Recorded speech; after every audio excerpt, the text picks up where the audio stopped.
Who are the teams? We've got at 9 o'clock. We've got Columbia Central High School versus Spring Hill. All right. What about 8 o'clock? Anybody know? 8 o'clock is Battle Creek versus Collinwood. 7 o'clock. Spring Hill. No. Sorry. Mount Pleasant versus Community.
And good afternoon and welcome in to a very special edition of the Front Porch Sports Radio Hour. Thank you for tuning in and being with us. I am Drake, and I am field side on the one end zone, on the north end zone of Charlie Seaton Field here at Buford Gladney Stadium on the Spring Hill High School campus. And folks, tonight we've got the Murray County High School Kickoff Classic Jamboree, football jamboree, as we've got 6 teams beginning at 7 o'clock that'll go up against each other. Our first matchup will be Mount Pleasant versus Community High School at 7 o'clock now. And at 8 o'clock we'll have Battle Creek versus Collinwood. And at 9 o'clock, we'll have Columbia Central High School, and they'll be taking on the host Raiders from Spring Hill High School here on the north end of Murray County. And with us we have, along with Clayton the Claw Harris, we have Murray County Athletic Director, Mr. Chris Pointer. Good afternoon, Chris. Good afternoon, sir. It's a warm one out here today. Yep. August is typically this warm, so we're excited about it. Beside Charlie Seaton Field, you want to tell me, now you've brought a couple of young ladies down from the Murray County downtown public education office. You want to tell us who that is? So we got Miss Jennifer Gerard. She is, I don't even know what your official title would be. Chief Human Resources Officer. Chief Human Resources Officer. Wow. It's a made-up title. That sounds important. And then we have the Mayor of Hampshire. No introduction needed. What is her official title? The Mayor of Hampshire. That's what I'm saying. That's what I call her. Yeah, I've called her the Mayor of Hampshire so much that I don't even. Benefits coordinator just doesn't compare to Mayor of Hampshire. So we're going to go with that. The what now? Actually, it's HR general. Well, it is, but It's nobody part of knows the what HR. that means. yes, nobody understands my title, so I just go to what I do, benefits coordinator.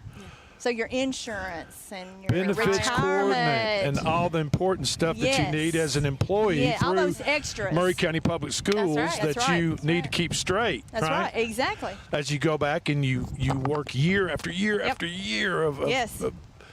of being an important cog in that Murray County Public School machine, right? Right, exactly. Okay, and we're going to one of the reasons, folks, that we're on live today. Normally we'll record this show around 1 o'clock in the afternoon and then rebroadcast it. But we're going live right here on Spring Hill High School campus because of the Jamboree tonight that begins at 7 o'clock. But up until then, we're going to have, along with dignitaries like you young ladies and Chris from the Murray County Public School downtown office, we're going to have coaches, players, maybe a few other dignitaries. You never know who show up. You never know who shows up, No, especially I mean when the food starts going and the popcorn starts popping, just random people like. And I to show tell you up. what, these old politicians around here, sometimes they'll sneak into something like this, just where they can knock out a bunch of birds with one stone, one visit, and you know there's going to be a lot of people here at Spring Hill High School tonight. That's why we got the mayor. As the mayor, I know you have to get those votes, where you can. That's right. That's right. That's right. And I know going door to door in Hampshire is probably It's I don't know. harder than it used to be. That's knocking on what, 10 or 15 doors. No, man. I mean that's. You need to drive out. But you have to go. You have to travel long distances to go from one door to the next. So now that is true, but that district now is huge. there you have it. So you got along. So Jennifer, thank you guys for coming on to the show. Appreciate you all joining us today. Talk a little bit about your the department, your team, who all you have in there. Just take some time and just talk about HR in general. Yeah. So we've actually grown, thankfully. You have. Thankfully, we've grown since I've started. I think we're up to nine plus. We also are our HR reception, or the central office receptionists are also a part of HR. But we have Debbie and Belinda, who work with all of our licensed teachers, and Ashley, who works with all of our classified staff, which most people may not know what that means, but that's pretty much anyone who's not a teacher. Bus drivers, food service, assistants, us, you and me, Chris. Yep. That's us. So anyone who's not basically in that classroom. Then we have Gia, who's also works with our benefits, our workman's comp specialty, leave of absence. Then we have Hannah, who's in our time and attendance now. That's new for us. We took that over in July, so that's a new process for HR.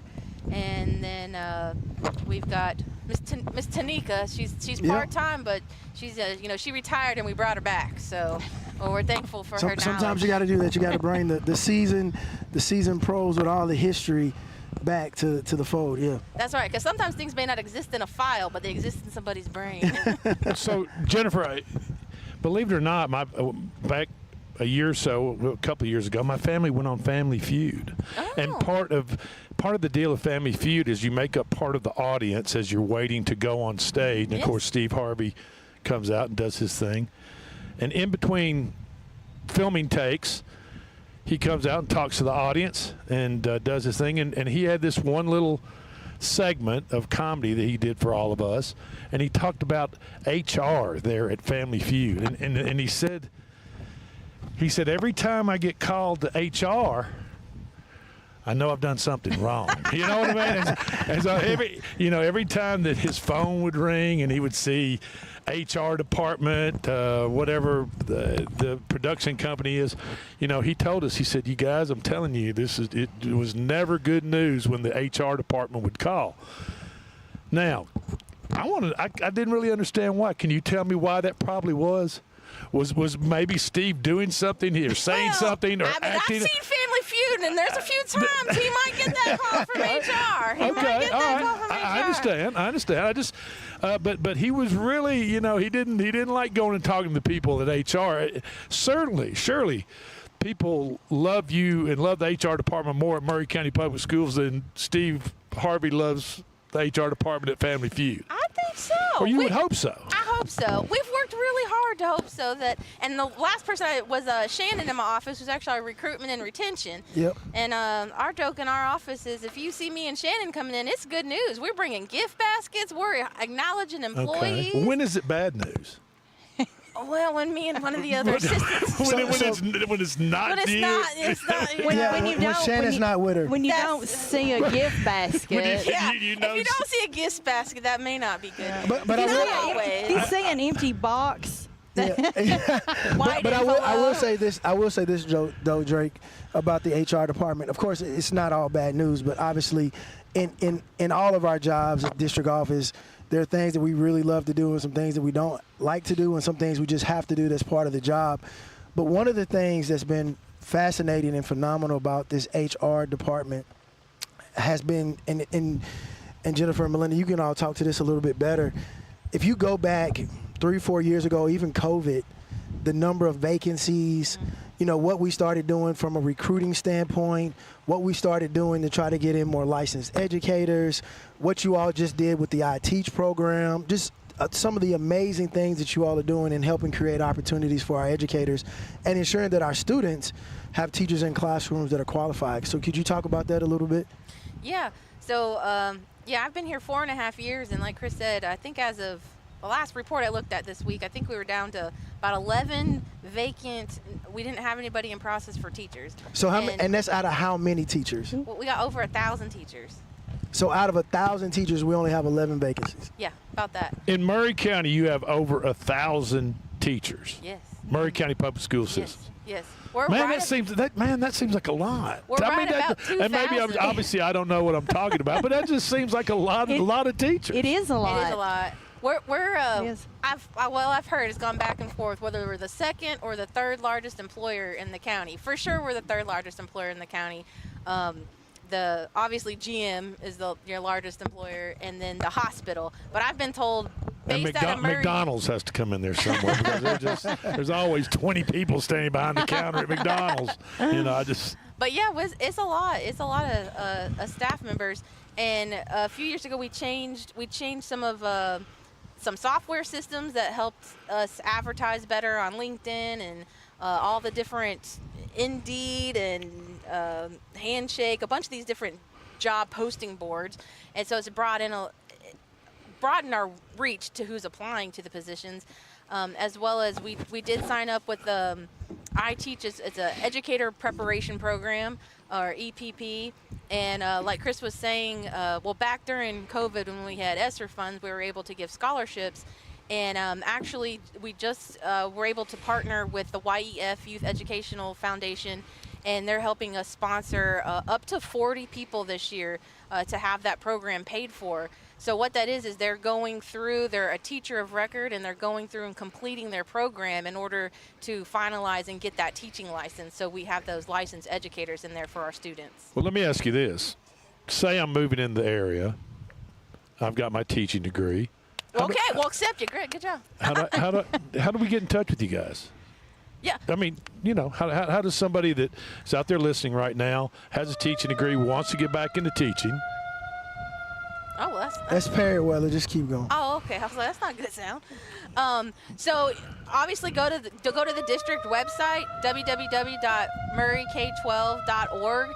Go to under the HR, and you can find Careers. careers, and then you're going to look for the certified career postings. As far as looking for teachers, you can also email mcpshr@murrayk12.org. Somebody would respond to you back if you have any questions. Honestly, you can email any of us in HR. All of our emails are on the website. And if you didn't get the right one of us, we'll get you to the right person and talk about what you need. The state of Tennessee has done a much better job about getting reciprocity for teachers if you're coming from another state, and how you can get a teaching license in our state. And I'll say that the state of Tennessee is one of the few states that teachers do not have to pay for their license. A lot of other states, you have to pay for that license. So Okay.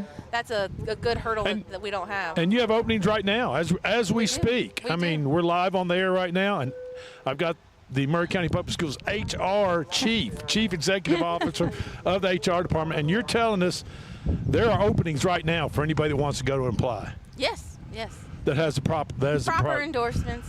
All Yeah. right, credentials and teaching, yes. whatever it is. Yes, and if you're interested, we can help you figure out how to get there. So we know of different programs of people that need to go back to school, say you didn't quite get that bachelor's finished. There's a lot of universities that have programs to help you go back to school and get that bachelor's degree finished. So let me ask you all this question. You all have worked extremely hard. You all have done a lot of great things. What is something that you're most proud of when it comes to the HR department and the work that you all have done over the last 5 years or so, 4 or 5 years? Yeah. I mean, I really do enjoy the employee highlights that we get to do. This last year, at the very end of the school year, we got to go around and do that for our food service department. We worked in coordination with them. And there was nothing like going in and telling some people, like, we just want to we see you, we see the hard work that you put in, and literally people just break down crying just because they're so overcome by just that you appreciate them and that you appreciate what they do. Every day people work hard. Like, we all know, we work for the government. Our salaries are all paid by tax dollars, right? So we can't just give annual raises or bonuses like a normal corporation could. So we try to find the ways that we can do what we can do. And I think we all know sometimes those words of appreciation go a lot farther than what we think they would. And I think that's one thing to me just to see. And actually this last year at Battle Creek Elementary, we walked in, and we've been doing this for so many years, they knew why we were coming. Like, the staff was so excited. They're like, yeah, like clapping, and they're supporting their other staff members, and just to see that camaraderie and help build that morale in their own building. Well, let's talk about the benefits a little bit. That's what I was about to ask. Like, you work in Murray County Public Schools. What does that mean from a benefit standpoint? Hey, we have great benefits. I hear from new hires all the time about they've come from a different school district, and they say, you mean you're going to pay for all of my personal, the employee health benefits and the dental benefits? And when we tell them yes, they're blown away, because they're coming from a district where they had to pay a portion of that, and they're thrilled by it. And on your question about our accomplishments, I think one of the greatest things is that the department has grown, and we have been able to focus more on individual things. Like, I now can just focus on benefits. And so when you have benefit issues, or you're a new hire or a rehire, I have the time that I need to focus directly on your needs. And that, our licensed specialists, they focus directly on a new teacher that's coming in, or helping a teacher to keep their license. So I think that we have a great group now, and we're really able to give to the employees and handle their needs. And we have a great retirement program that's with the state of Tennessee. So if you're interested in working for us and you want to know all about benefits, you just give me a call. Or if you're a student in college right now and you're going to be graduating with a teaching degree, hey, let us know. We want to hear from you as soon as you graduate. So we have 1,000 teachers. How many total employees do we have across the district? We're pretty close to 2,000. Wow. So yeah, it's over 2,000. 1,000 teachers, and that doesn't include your admin really. So Right. And all your admin are licensed, but so it's almost close to 2,000 employees total. So give or take the day. And so we also have a unique individual that's in our district office named Kim, who's with ESS. Yes. So do y'all want to talk a little bit about ESS for those who may not even be interested in teaching, but also may want to come in as a sub? Yeah, absolutely. So several years ago, we moved to ESS. They're our third-party sub company, and you would sign up with them if you're interested in substituting. And Kim Bryant is their representative, and she's been absolutely fantastic. And before I walked out the door today, I looked, and I think every day this week we were over 90% in our sub fill rate. I think today was 97% fill rate. That's amazing. Which is great. Yeah, absolutely. When I first started, I think we had 50 subs. And, Yeah, I remember that. And so it was hard. And so for someone who doesn't know about this, but like I don't, but I'm just asking the question. So if I want to just do sub, I could just come in and do just float around and do a sub, and not even really a full schedule every week, right? I mean, that's correct. Yeah, you'd work directly for ESS. They have their own separate benefits, and you get paid every week from them for what you had worked, the 2 weeks before or something like that. But they get paid weekly, and you could decide, you know what, today I want to be at Spring Hill High School. Tomorrow I want to be at Spring Hill Middle School. So whenever there's positions open, and there's always positions open across the district. They might find a retired teacher that's moved into the area that just wants to get back and do a little bit of sub work here and there. Correct. And they're a perfect candidate for ESS and Absolutely. subbing Yes. Maury County Public Yes. Schools. And Well, we that's actually terrific. just was able to increase the sub pay rate this year. So Yep, first sure time was. in I think 5 years So- yeah, it's we pretty got a close, pay yeah. rate. So we're excited about that. Okay. So- Hey, go ahead. No, all I was going to do is I was just going to say that, part of the theme of this year is so much more, and there's so much more to our district than what people think. And there are so many people behind the scenes that are just really, really working hard, and you're 2 of 9 individuals that are getting after it every day in HR. So, thank you for being on the show. Thank you for getting after it, and thank you for just doing what you have to do. Young people have a quality education and a great place to call home in Maury County Public Schools. And so thank you guys so much for being on the show, and Yes, we'll have thank you you for back having again. us. Yeah. We thank you for having us, Chris. Thank you for all the time that you give to the students, the athletes. I know you spend a lot of hours So I appreciate it. at Thank you. this. That's at the top of my list coming from the mayor.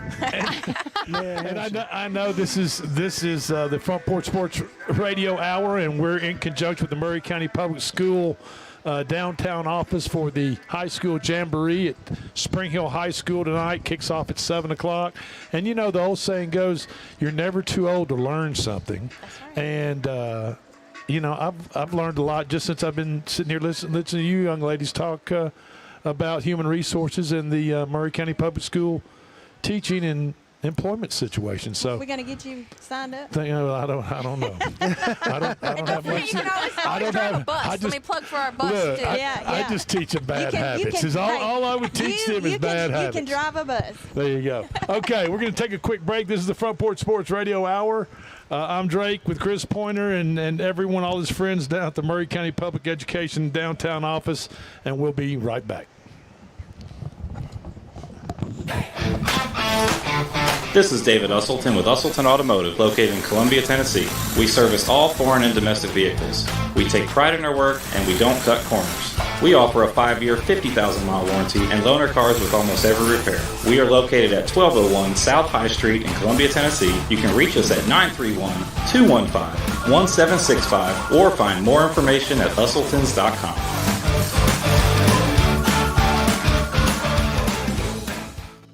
We at Hollins Pharmacy must be doing something right. We've been providing pharmaceutical services in the Middle Tennessee area for over 60 years. The guiding principles of our business are fast, accurate, friendly, personal service. We do not have long waiting lines, and our phone calls are answered by a staff member. We strive to get to know our customers by name, not just a date of birth or number. We are your locally owned hometown pharmacy, and we appreciate your business. We urge you to come visit us at Hollins Pharmacy, 1608 Hatcham Lane here in Columbia.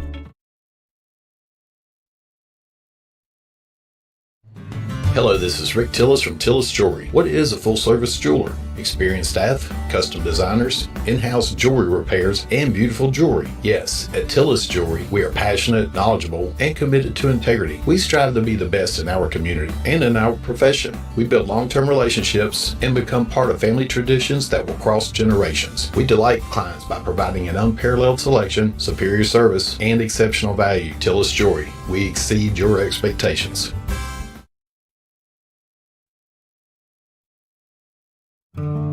Hi, I'm Matt Perales, manager of Murray County Equipment. We help you with all your agriculture and construction equipment needs. We carry a full line of New Holland tractors from compacts to high horsepower. We have a full line of Gravely mowing equipment. We also have New Holland construction equipment, attachments, and accessories for your tractors and a complete parts department. We are locally owned and operated. Come see us at 1075 North James Campbell Boulevard or learn about us on Facebook or contact us at 931-490-8183.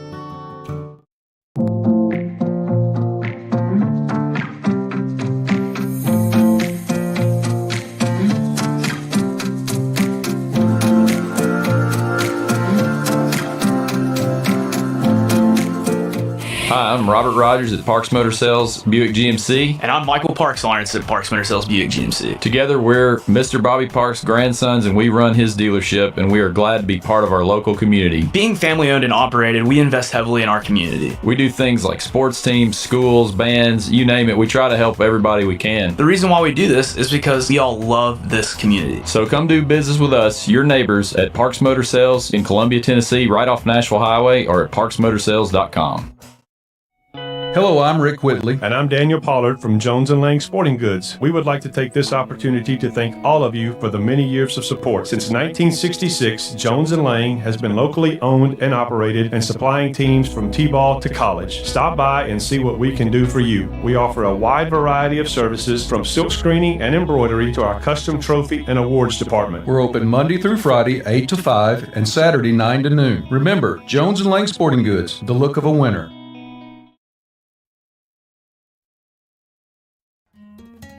This is Hal Landers, owner of Landers Insurance Agency. We are an independent agency representing the famous Erie Insurance Group. Landers Insurance Agency has been committed to providing great rates and great service since 2002. Whether it's home and auto or business or life insurance, we've got you covered. 24/7 in-house claim service, we've got that too. Visit Landers Insurance at 514 North Garden Street, Columbia. Call us at 931-380-2003. Our website is landersinsuranceagency.com and follow us on Facebook and Instagram.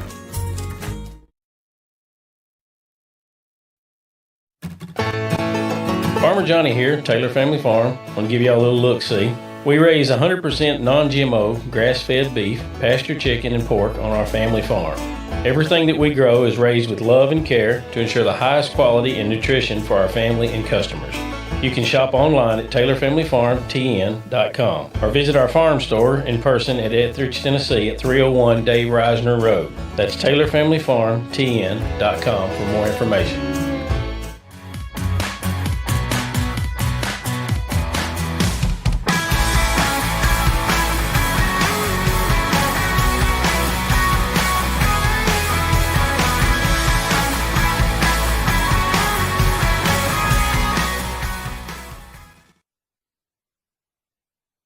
Welcome back to a special edition of the Front Porch Sports Radio Hour. I am Drake, and we are field side of Charlie Seaton Field inside Buford Gladney Stadium on the Spring Hill High School campus. And I'm telling you what, folks, I mean, I didn't even really recognize it, athletic director Chris Pointer, when I turned and came through the entrance gate. It's the same entrance gate, but it's a different layout. Well, I mean, it's just different. The whole, everything about it's a whole new world. I mean, that's all I can say. It's not the same place. It's completely different.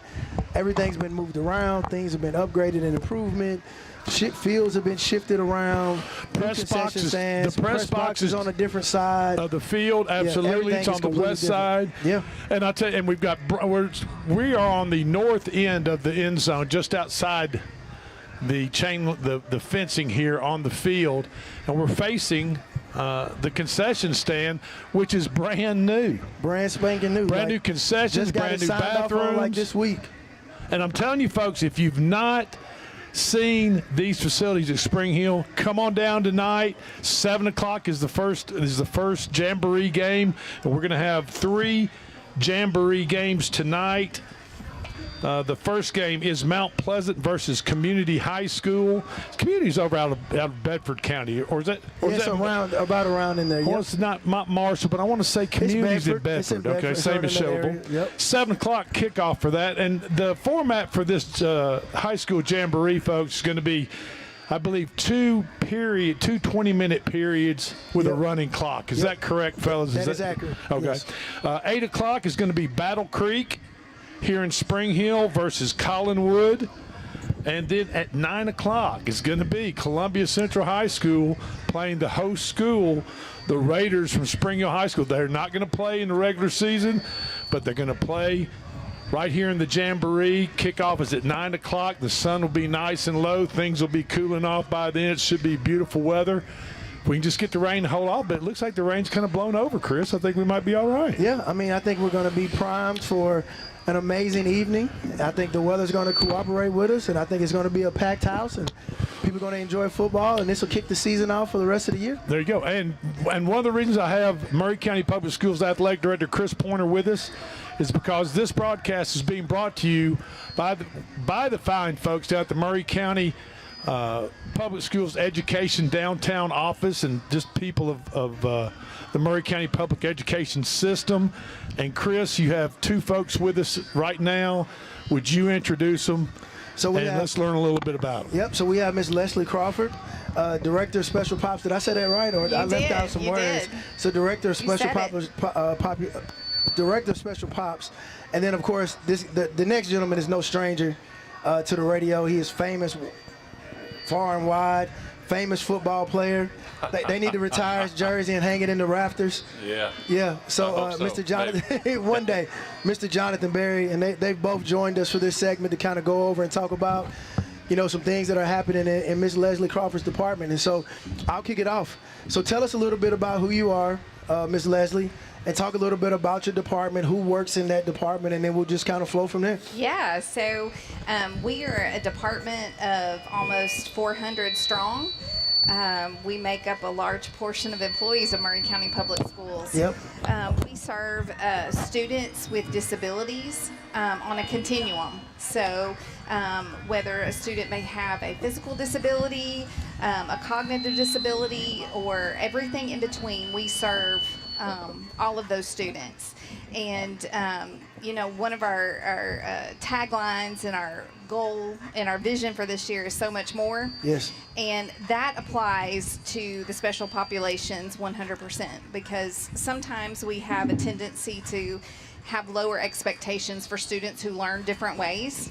And we are a department that is so much more. And our students are fantastic and have so much potential, and they contribute to our school system every single day.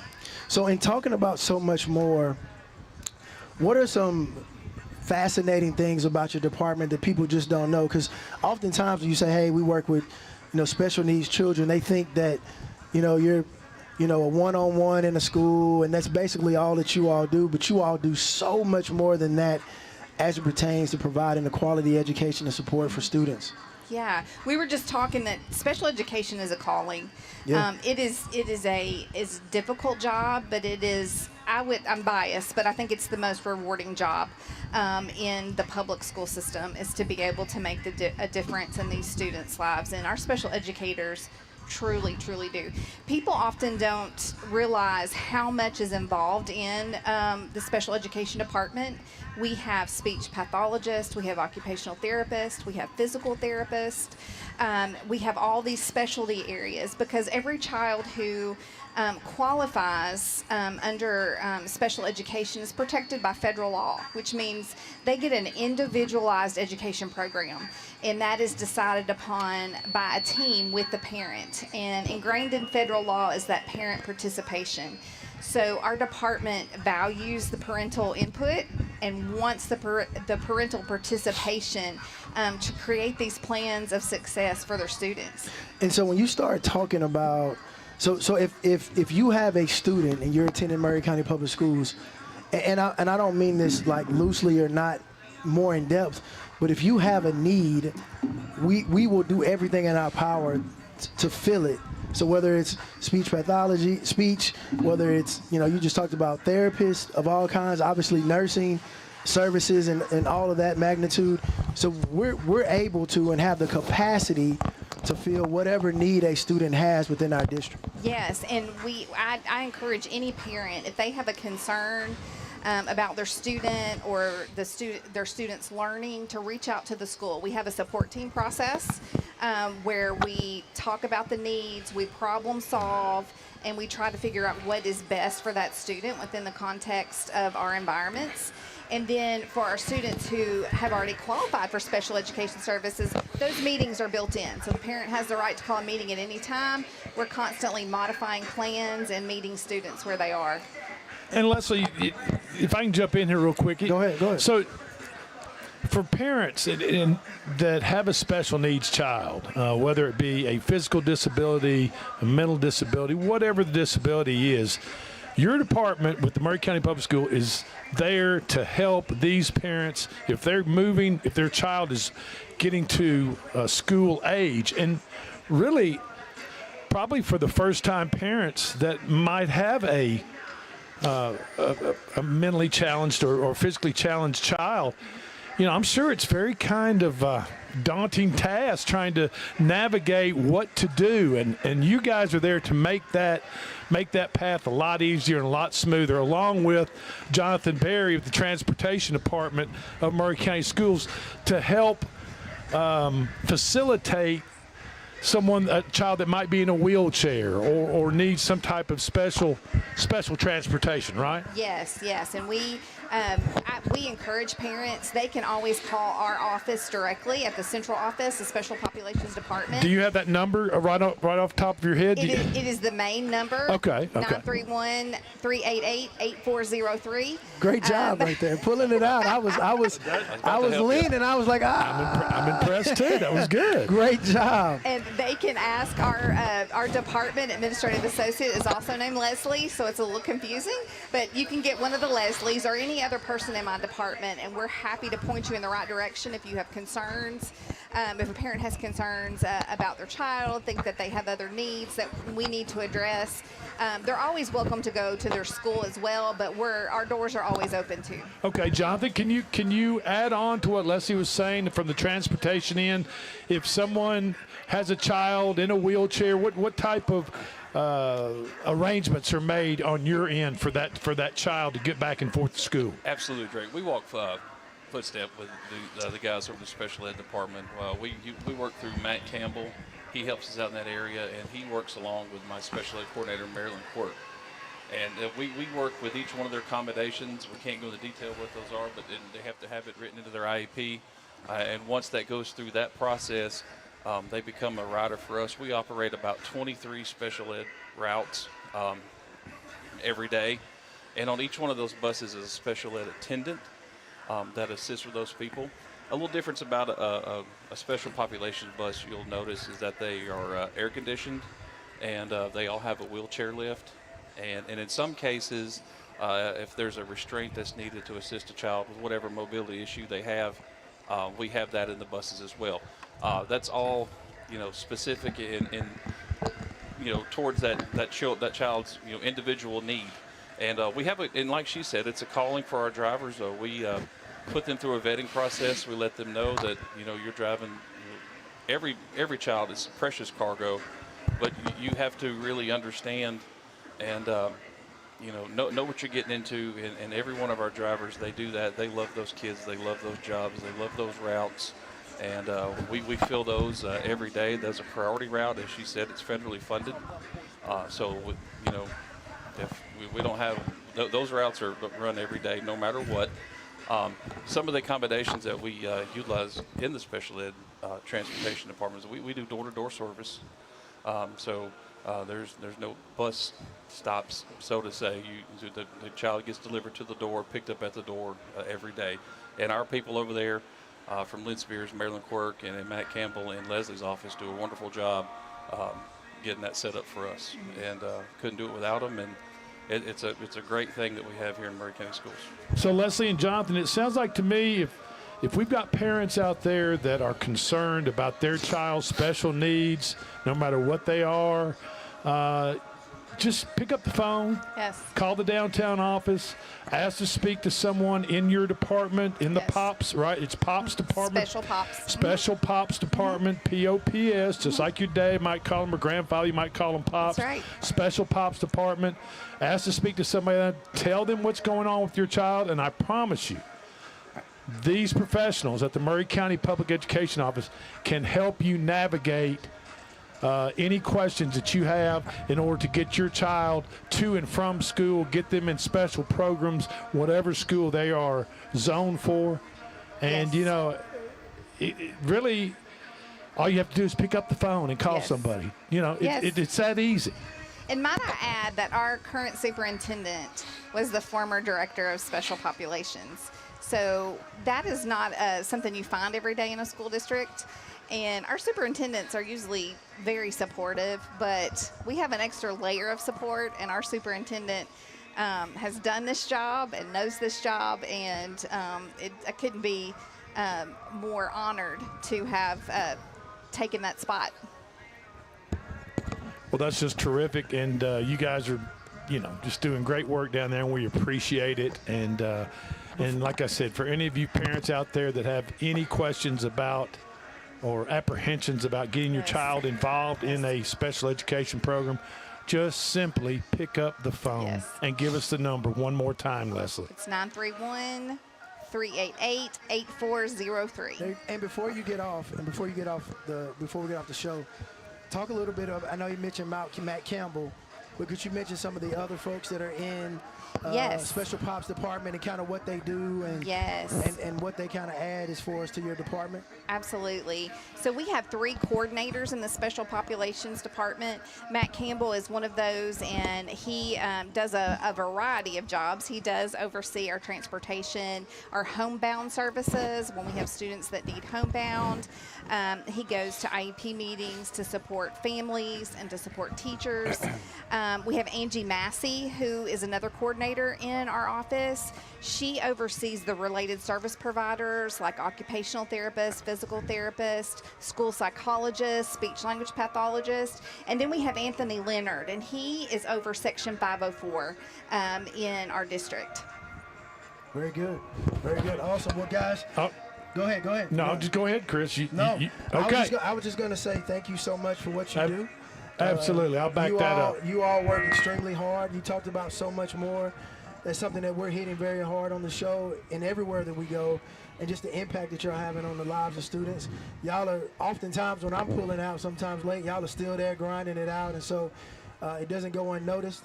And I think people need to know more about what is happening kind of behind the scenes and the folks that just really make it happen. And so thank you so much for what you're doing to your team. And also, you know, Jonathan down there at the bus garage and just making sure these young people are getting picked up and getting back and forth to school safely. So hats off to you guys, and thank you. And I'll second that. Thank you, Jonathan. Thank you, Leslie, for being with us and letting us know what you guys are doing down there at the Maury County Public School downtown office. And we're going to hit our next break, Claw, if you want to take us out. This is the Fun. Hi, I'm Robert Rogers at Parks Motor Sales Buick GMC. And I'm Michael Parks, Lawrence at Parks Motor Sales Buick GMC. Together, we're Mr. Bobby Parks' grandsons, and we run his dealership, and we are glad to be part of our local community. Being family owned and operated, we invest heavily in our community. We do things like sports teams, schools, bands, you name it. We try to help everybody we can. The reason why we do this is because we all love this community. So come do business with us, your neighbors, at Parks Motor Sales in Columbia, Tennessee, right off Nashville Highway, or at parksmotorsales.com. I'm Justin George. I'm Corey Muehlbauer. Together, we are Columbia Motor Company. Columbia Motor Company offers quality pre-owned vehicles at an affordable price, along with many financing options to keep you in your budget. We are veteran and locally owned. We are located just off of Carmack Boulevard in downtown Columbia. You can also follow us on Facebook and Instagram, or visit our website at columbiamotorcompany.com. If you want a different and enjoyable car buying experience, please give us the opportunity here at Columbia Motor Company. Hey, this is Trip Stoltz, owner of Columbia Ace Hardware. We are excited to announce that we have completely remodeled our store. We have expanded our selection in many brands including Milwaukee, Steel, and Big Green Egg. We have new inventory arriving daily, so come see the changes for yourself at 112 East James Campbell Boulevard, Columbia, Tennessee. Ace is the place with the helpful hardware, folks.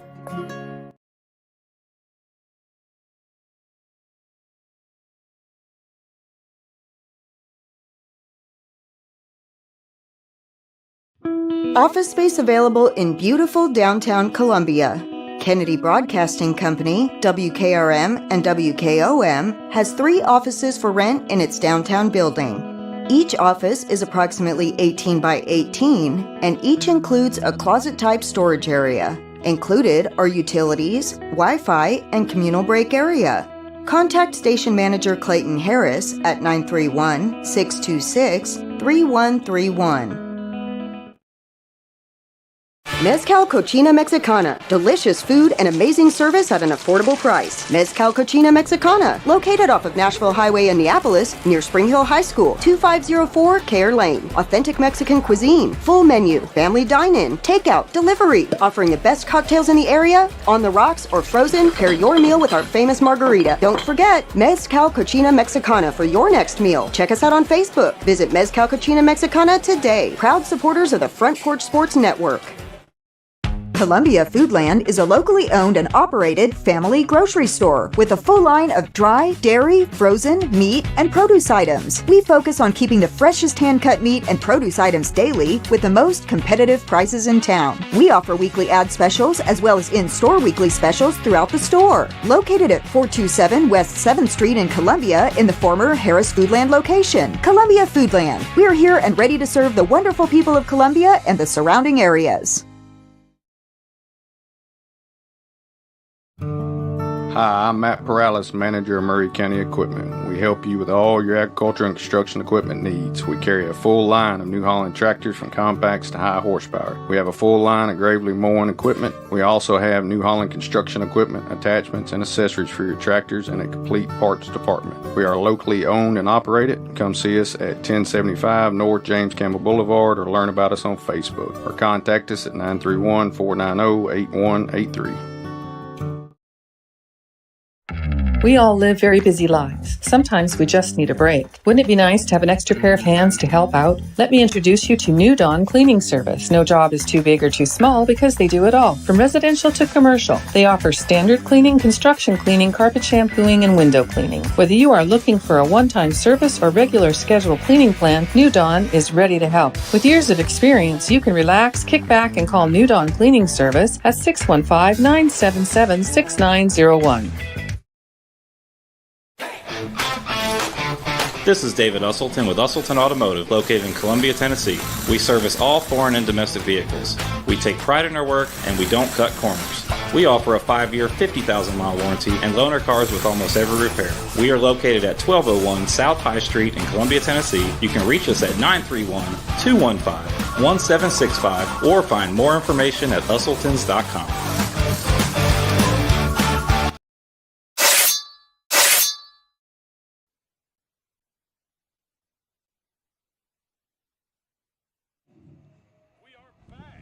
Yeah, finally.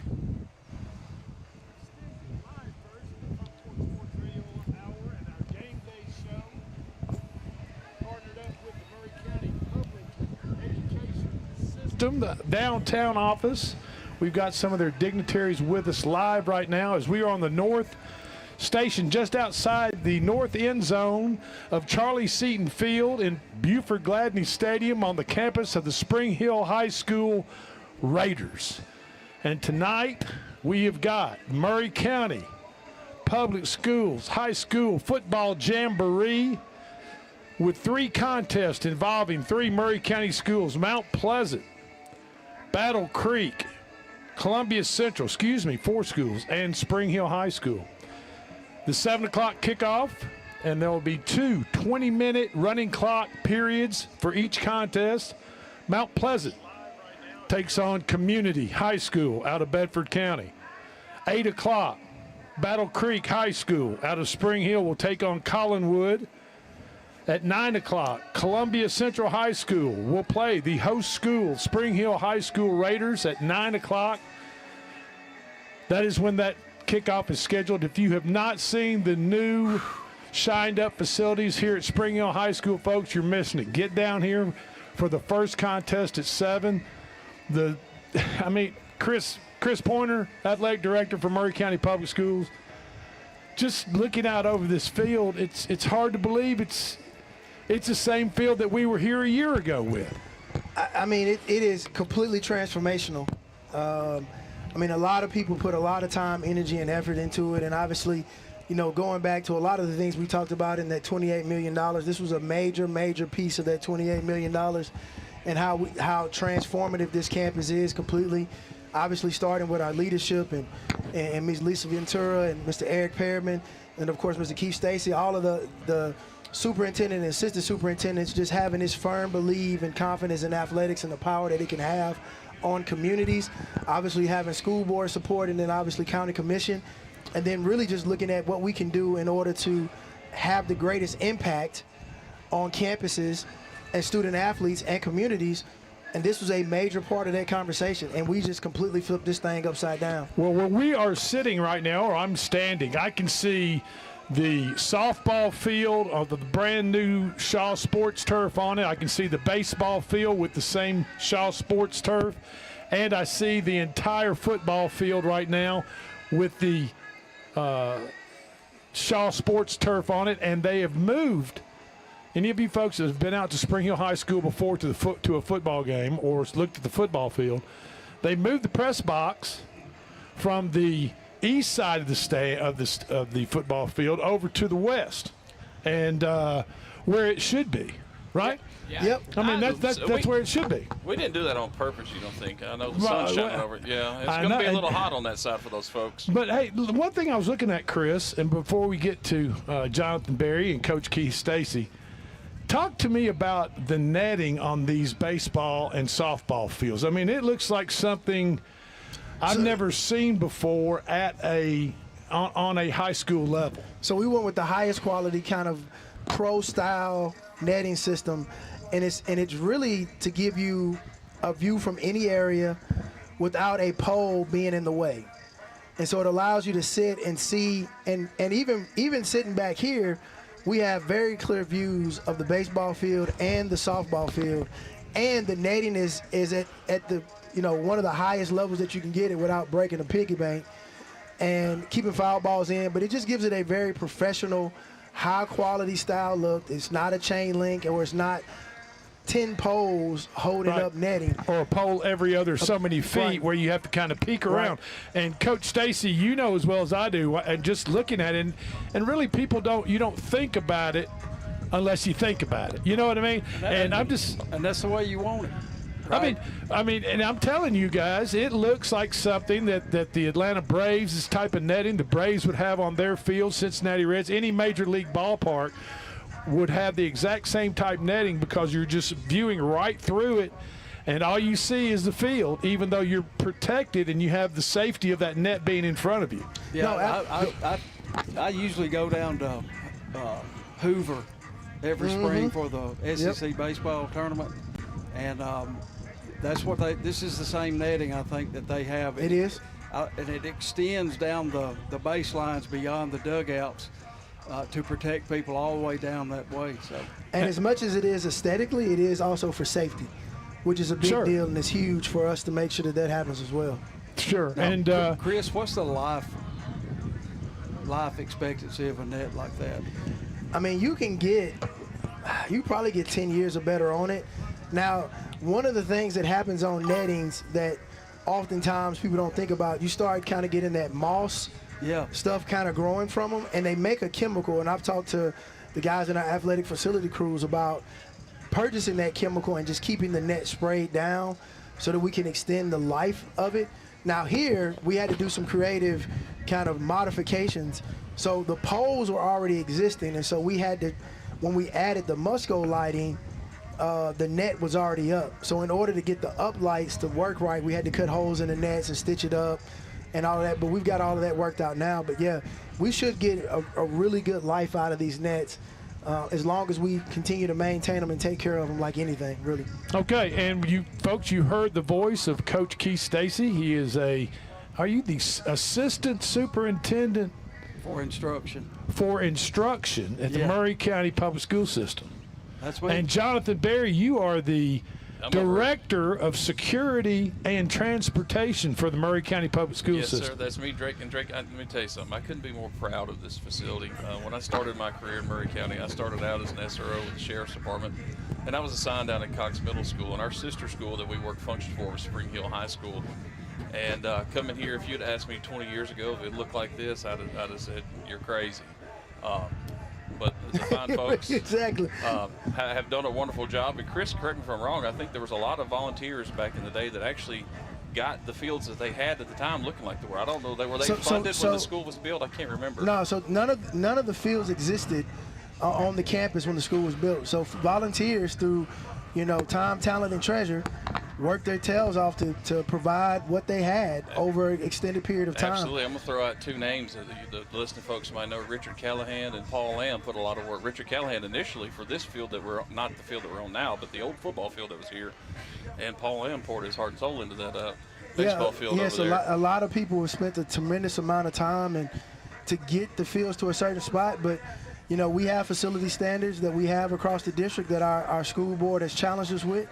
And those facility standards is what we kind of measure ourselves by and we operate by. And it's one reason why you see this field the way that it looks. And, like I said, district office staff Glenn Hanna's a prime example.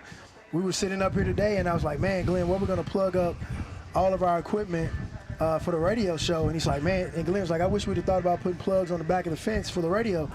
He's like, I got an idea. And so he went to Lowe's, got some stuff, and added a plug on that the time clock over there. And here we are. And here we are, without even batting an eye. And Glenn has spent as much time up here as anybody, seeing every kind of building project, seeing it all the way through, and we just kind of leaned on him on a lot of stuff, and we've tag team on some things. And so, like I said, everybody has been all hands on deck with Spring Hill High School to get it to this point, to show it off to the world, basically, at a jamboree. You can't get really any bigger stage in high school sports when you're going to have every high school program on your campus and being able to have the opportunity to show it off. And is it worth noting, Chris, that all of these projects came with unforeseen obstacles and challenges as well. Absolutely. All of which have been overcome to get us to this. Right. Well, I tell you what, it's just super impressive. And like I told the folks listening out there tonight, this afternoon, if you haven't seen the new facilities, if you want something fun to do, load the kids, load your husband, wife, special other person, whoever. Get down here to the Spring Hill campus at just right here in North Columbia, South Spring Hill, right on the I would say this campus kind of sits right on the Columbia Spring Hill border there, just in the Neapolis community on 31. And we're going to have 3 contests tonight. The Murray County Public School High School Kickoff Classic Jamboree. Tonight, 7 o'clock, Mount Pleasant High School Tigers will be taking on Community at 8 o'clock. Battle Creek will be taking on Collinwood at 9 o'clock. Columbia Central High School will be taking on the host school, the Spring Hill High School Raiders, and we're going to talk with them here in just a minute or two. But first, Keith Stacy, what's going on? You get the school year's getting cranked up right now. What's going on in your department right now? We have had an excellent start to the school year. Great 2 weeks to get us out of the gates. We're obviously expecting a great first semester, and if we have time later, I'll talk to you a little bit about some of our outcomes that we can talk about. Oh yeah, we got all the time in the world until it gets up to kickoff time. Then we got to quit all the talking and right. Play some football. Yeah, you know as well as I do. That's what we've got to do. Jonathan Berry. Hey, what's up in the transportation department? Are you getting them back? Are you picking them up and getting them back home safe, or what? We're picking them up, taking them home. We had I'll echo Keith's statement. We had a wonderful start to the school year. The first couple of days are always busy. We're right now in the process of stabilizing the routes, counting buses, and moving a few more things around, and then we'll be ready to rock and roll for the rest of the school year. But no, like Keith said, we had a great start to the year. I believe the kindergartners are finally here with us. So that always adds an added adventure to the mix when the little ones get here. man. They're all wide-eyed and ready to go. And I believe by next week, all the children will have the summer sleep schedules out of them, and they'll be ready to. I'm waiting on mine to hurry up and get it out of their system. Yeah, they're coming home now, and I hear they're coming home and falling asleep. Mine are, so we'll get them all straight. But no, we had a great start of the year, Drake. Well, we certainly appreciate you all being with us, and some more dignitaries down from the downtown office there at Maury County Public School System. And we're going to take a quick break here at the Front Porch Sports Radio Hour, the Game Day Show. And when we get back, we're going to have Coach Amos, Spring Hill High School. Coach Josh Taylor. I'm sorry, Josh. You know what I'm thinking? I'm thinking of middle school. You're thinking of middle school. Josh Taylor, I apologize. Here we go. We're going to have Coach Josh Taylor and two of his players when we get back from the break. Don't go anywhere. This is the Front Porch Sports Radio Hour. Hi, I'm Robert Rogers at Parks Motor Sales Buick GMC. And I'm Michael Parks Lawrence at Parks Motor Sales Buick GMC. Together, we're Mr. Bobby Parks' grandsons, and we run his dealership, and we are glad to be part of our local community. Being family owned and operated, we invest heavily in our community. We do things like sports teams, schools, bands, you name it. We try to help everybody we can. The reason why we do this is because we all love this community. So come do business with us, your neighbors, at Parks Motor Sales in Columbia, Tennessee, right off Nashville Highway, or at parksmotorsales.com. Columbia Foodland is a locally owned and operated family grocery store with a full line of dry, dairy, frozen, meat, and produce items. We focus on keeping the freshest hand-cut meat and produce items daily with the most competitive prices in town. We offer weekly ad specials as well as in-store weekly specials throughout the store. Located at 427 West 7th Street in Columbia in the former Harris Foodland location. Columbia Foodland. We're here and ready to serve the wonderful people of Columbia and the surrounding areas.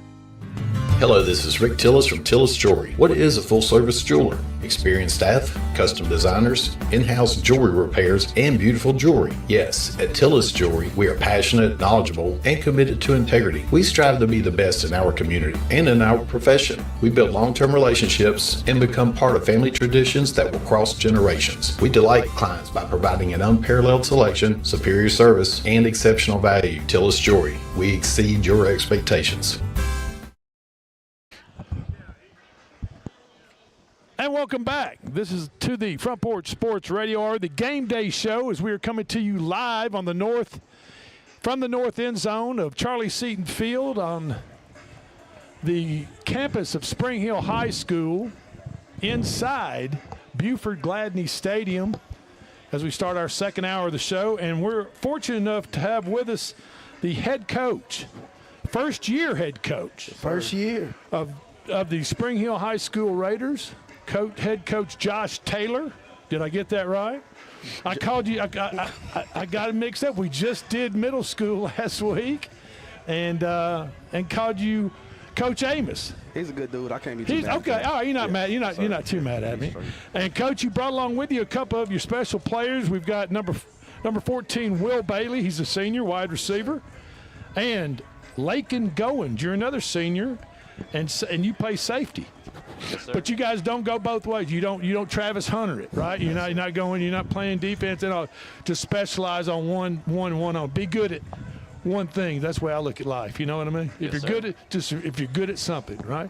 Coach, tell us about your first year here at Spring Hill. What's going on? It's been crazy. 2.5 months of trying to figure out this thing, But the good thing is I got a big, deep junior and senior class. Okay. And so I want to brag on them a whole lot all the time because they make it easy for me. They're really mature.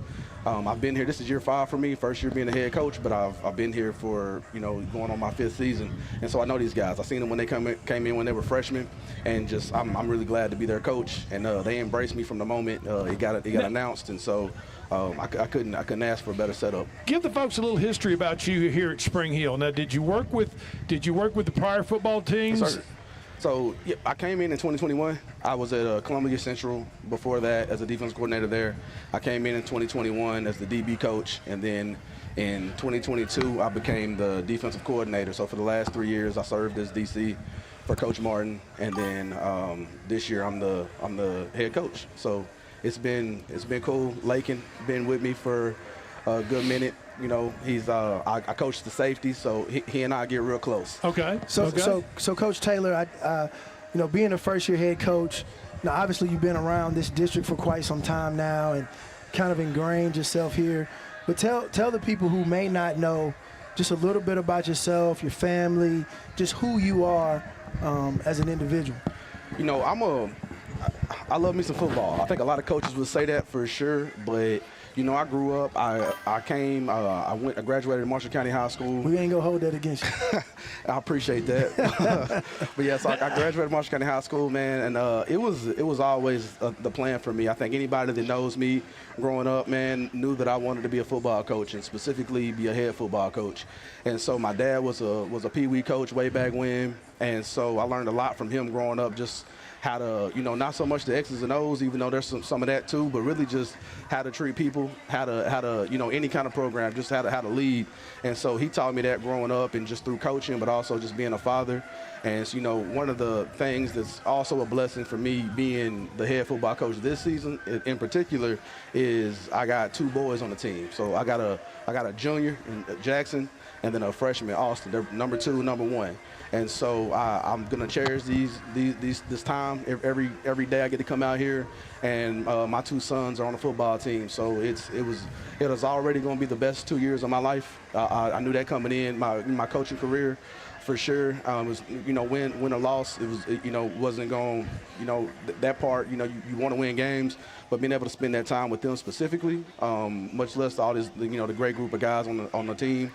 Plus the staff, but you know, those 2 guys are, you know, I love them to death, and so, you know, being able to be their coach is awesome, and you know, now that the head coach is even more awesome. Okay, so Coach Taylor, let me ask you this. Yes, sir. It's no secret, Spring Hill last few years has struggled. Yes, sir. I mean, let's just talk about it. No, we're not gonna run from that. Let's just talk about it. I mean, you've been a part of it. You've been here for 5 years. So, what spells success for you and your players and your Spring Hill program? What your first year out of the gate? What would spell success for you? Success. I mean, I think the first thing, you know, you want to be a playoff team, like period. We're hungry. It's been a while since Spring Hill's been a playoff team. I think a lot of different things. Success looks a lot differently individually and, you know, from the team standpoint. But I think the first thing is, you know, we want to become a playoff team this season. And so, but that's just one thing. I think that how we carry ourselves is important. I think that, you know, we got a lot of kids that can do a lot. And I think just being able to focus that and just kind of see the growth from there, and we'll kind of look at it and see, okay, this was good, this was bad. But, you know, we want to win some ball games. I mean, you know, again, it's no secret. The 4 years I've been here, my first year we were 1-9. The second year we were 0-10. And then the last 2 seasons we've been 2-8. And I think that the boys hear it, the coaches hear it, everybody hears it, that, you know, okay, hey, you are what your record is, and that I believe that. And so we want to go out and win football games. And so regardless of the playoffs, you know, it's a 5-team region, which means we got 4 region games, which means we have 6 non-region games, and we want to win those too. And so not just to be a playoff team, we want to have a good record. Whatever that record is, you know, 10-0, you know, but what we want to do is, you know, take it a game at a time. We got Summit next Friday, and that's big for us. You know, rivalry game. We take that game very, very seriously, and I think our boys are playing with confidence. We got experience now, and so, you know, 16 seniors. I think it's like 26 juniors on our team, and so success for them. I think everybody is scratching and clawing and hungry to win ball games, and I think we want to have a winning season, and I think that you know, whatever that looks like, however many wins that is, we want to have a winning season. We want to be far away, way better than 2-8. However many wins that is, but to me that's success plus playoffs. Will, Lakin, you heard what your coach said. You guys are seniors. These younger players look up to you guys. Yes, sir. You know, and do you feel it's important? I mean, you guys kind of, how many years did you start did both of you all start at Spring Hill from, what, Yes, 9th grade on? Yes, sir. Both So you all players. been through it. Yes, sir. So, but the deal is accountability, right? I mean, the buck kind of stops with you seniors. This is your senior year. You've been through some rough times the prior 3 years. Now it's time to be accountable. You're upperclassmen. Bring your. Tell me about that. Tell me about setting the standard for the younger guys. Well, I mean, you gotta keep pushing them every day in practice. I mean, some of them just come in, they don't want to, they just don't want to be it, like doing the work that we're doing. And I mean, some of them just don't show up. You gotta grab them in the hallway, tell them, hey, you're gonna be at practice today. If they don't, then let them do That's them right. and Put the grab work the one- in. grab Put the the ones work that- in. yeah. Be coachable. Coach Taylor, isn't that part of it? I mean, players that you can coach that will listen to you. Absolutely. They know they've heard me say it 1,000 times, right? In 4 years y'all been playing, I tell them the best ability is availability, the second best ability is coachability, and they hear it all the time. And part of the reason they're here is because these two guys, man, they've bought in. I think that they kind of didn't know what to expect. Like most freshmen in most programs don't know what to expect when they first come in, but they bought in. I mean, and these guys figured it out. Lakin, he played safety. He got some snaps as a sophomore. He started for the first time as a full-year starter. Last year is his junior year. He's going in.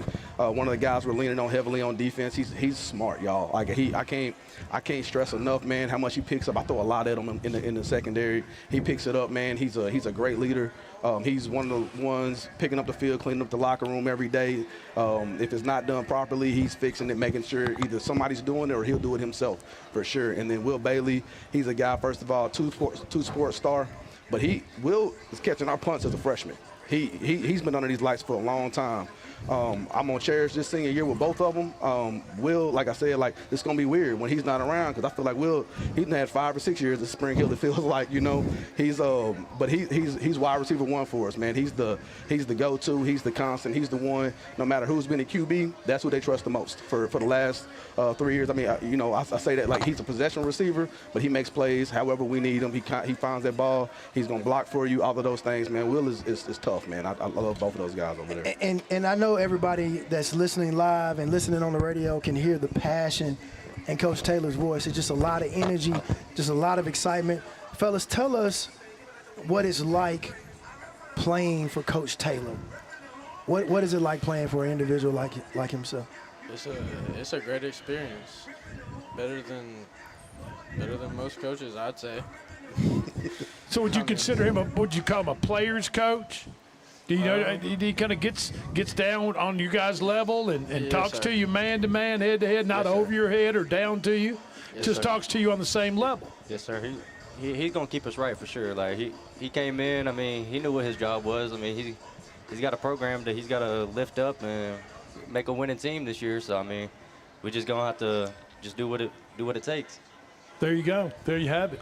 And so before we get off the show, Coach Taylor, just want to tell you we're excited for you. We're excited for the team. You all are really working hard, getting after doing some amazing things. But I cannot get off the show without asking you one question. One question.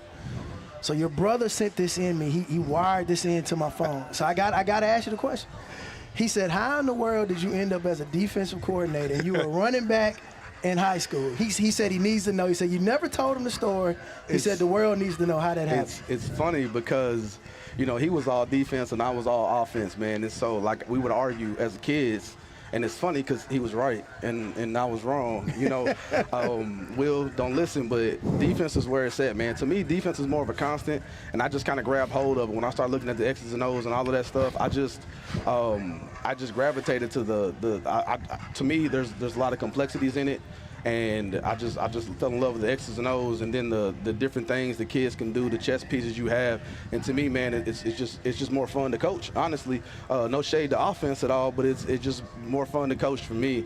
And to me, it was a little bit more challenging when I first started coaching, and because of that, I fell in love with the challenge of coaching defense and doing a lot of things, but still being good at them when you do them, being multiple, but having high energy, but being able to execute at a high level as well. So. I'm no surprise he asked me that. I figured he already knew it, though, but no surprise. Coach Taylor, we certainly appreciate you taking the time. We know you've got a big – now, look, you know, play them. They're in the same county, Columbia Central High School. I know this, and I know for you guys, your players, Will, Lakin, this is going to be kind of – it's just a little kind of glorified scrimmage, so to speak, in this jamboree. But you guys are going to take this matchup seriously tonight. I can see your game faces are already on. Best of luck to you. Thank you for being with us. Coach Taylor, thank you for being with us. Good luck tonight and good luck the rest of the season. I'm sure we'll see you soon. Yes, sir. Thank y'all for here having on me. the Game Day Show. This is the Maury County Public Schools Game Day Show, and we'll be right back. Hello, this is Rick Tillis from Tillis Jewelry. What is a full-service jeweler? Experienced staff, custom designers, in-house jewelry repairs, and beautiful jewelry. Yes, at Tillis Jewelry, we are passionate, knowledgeable, and committed to integrity. We strive to be the best in our community and in our profession. We build long-term relationships and become part of family traditions that will cross generations. We delight clients by providing an unparalleled selection, superior service, and exceptional value. Tillis Jewelry, we exceed your expectations.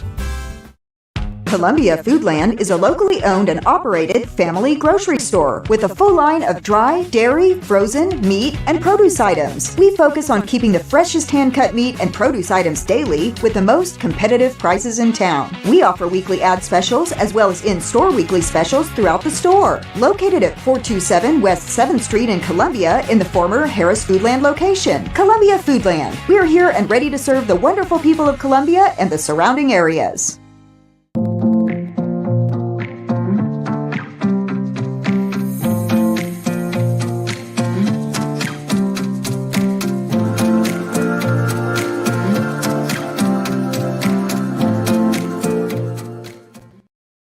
He shoots, and he scores!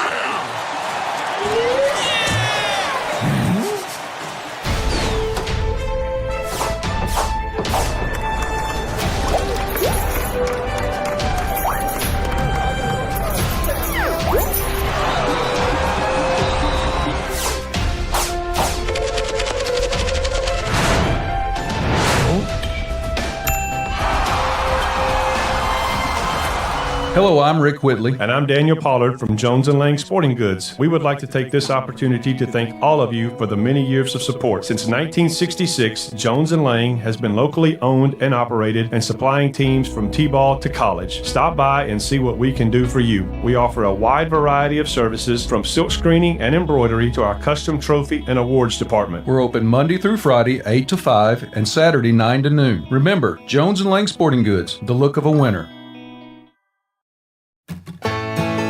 Farmer Johnny here, Taylor Family Farm. I want to give y'all a little look-see. We raise 100% non-GMO, grass-fed beef, pasture chicken, and pork on our family farm.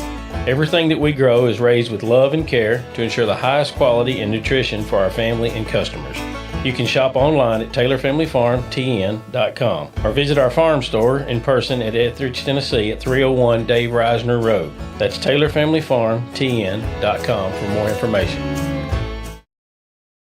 Mezcal Cochina Mexicana. Delicious food and amazing service at an affordable price. Mezcal Cochina Mexicana. Located off of Nashville Highway in Neapolis, near Spring Hill High School. 2504 Care Lane. Authentic Mexican cuisine. Full menu. Family dine-in. Takeout. Delivery. Offering the best cocktails in the area. On the rocks or frozen, pair your meal with our famous margarita. Don't forget, Mezcal Cochina Mexicana for your next meal. Check us out on Facebook. Visit Mezcal Cochina Mexicana today. Proud supporters of the Front Porch Sports Network. Is your insurance up to date in today's world? Foster Insurance Agency is an insurance agency you can depend on for your commercial and personal insurance needs. Foster tailors insurance coverage to meet your unique requirements stemming from years of experience and represents several top-rated companies such as Erie Insurance. Call Mike Ford or Jimmy Ford today at 931-388-8365 or stop by their convenient Columbia location at 204 West 4th Street. Foster Insurance, serving Middle Tennessee since 1952. Hi, I'm Jimmy Ford, Foster Insurance Agency here in downtown Columbia. We've been here since 1952, located at 204 West 4th Street. We specialize in commercial insurance. We write home, auto, and life insurance. We write anything from your bulldozer to your helicopter, from churches to bars. Come see myself, Mike, Shelby, or Nikki. We'll be happy to take care of you. We specialize in service.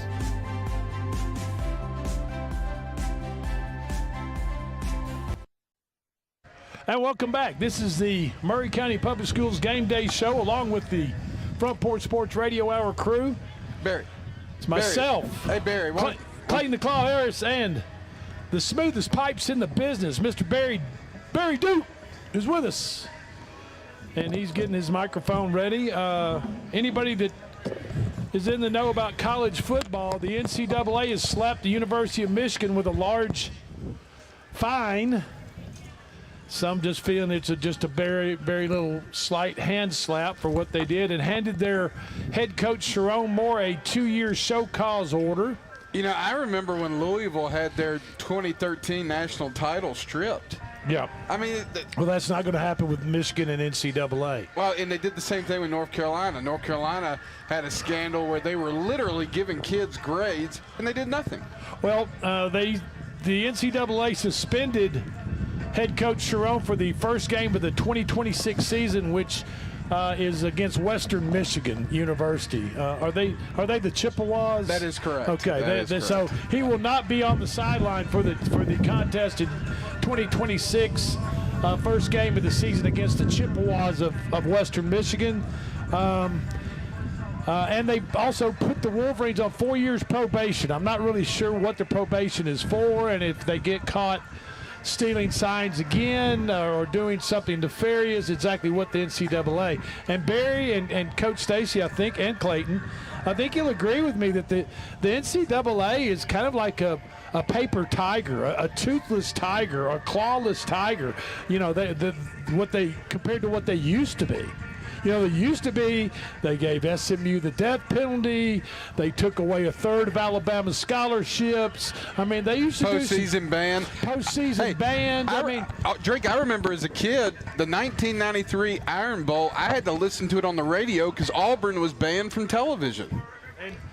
And so as we speak today and looking at, of course, this investigation lasted over 2 years, Keith Stacy, we talked about before we came on the air. And it's like the NCAA is kind of worried about putting too harsh of a penalty on universities because they're kind of barely hanging on by a thread as the governing body of NCAA of college sports right now. They just don't have the power to drop the hammer like they used to do, giving SMU the death penalty, and now they can only tap you on the hand and charge you some money. I think Michigan's got to pay like $30 million, rumored. But I mean, in today's world, that's a drop in the bucket compared to what these universities are making on their collegiate sports nowadays. Wouldn't you agree, Keith, Coach Stacy, that the NCAA just doesn't have the authority, or either they don't want to upset the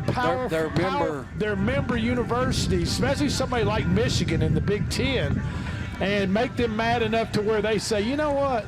I tell you what, we don't need an NCAA anymore. How about that? How about we just not even worry about what you guys say, because they obviously aren't carrying any weight.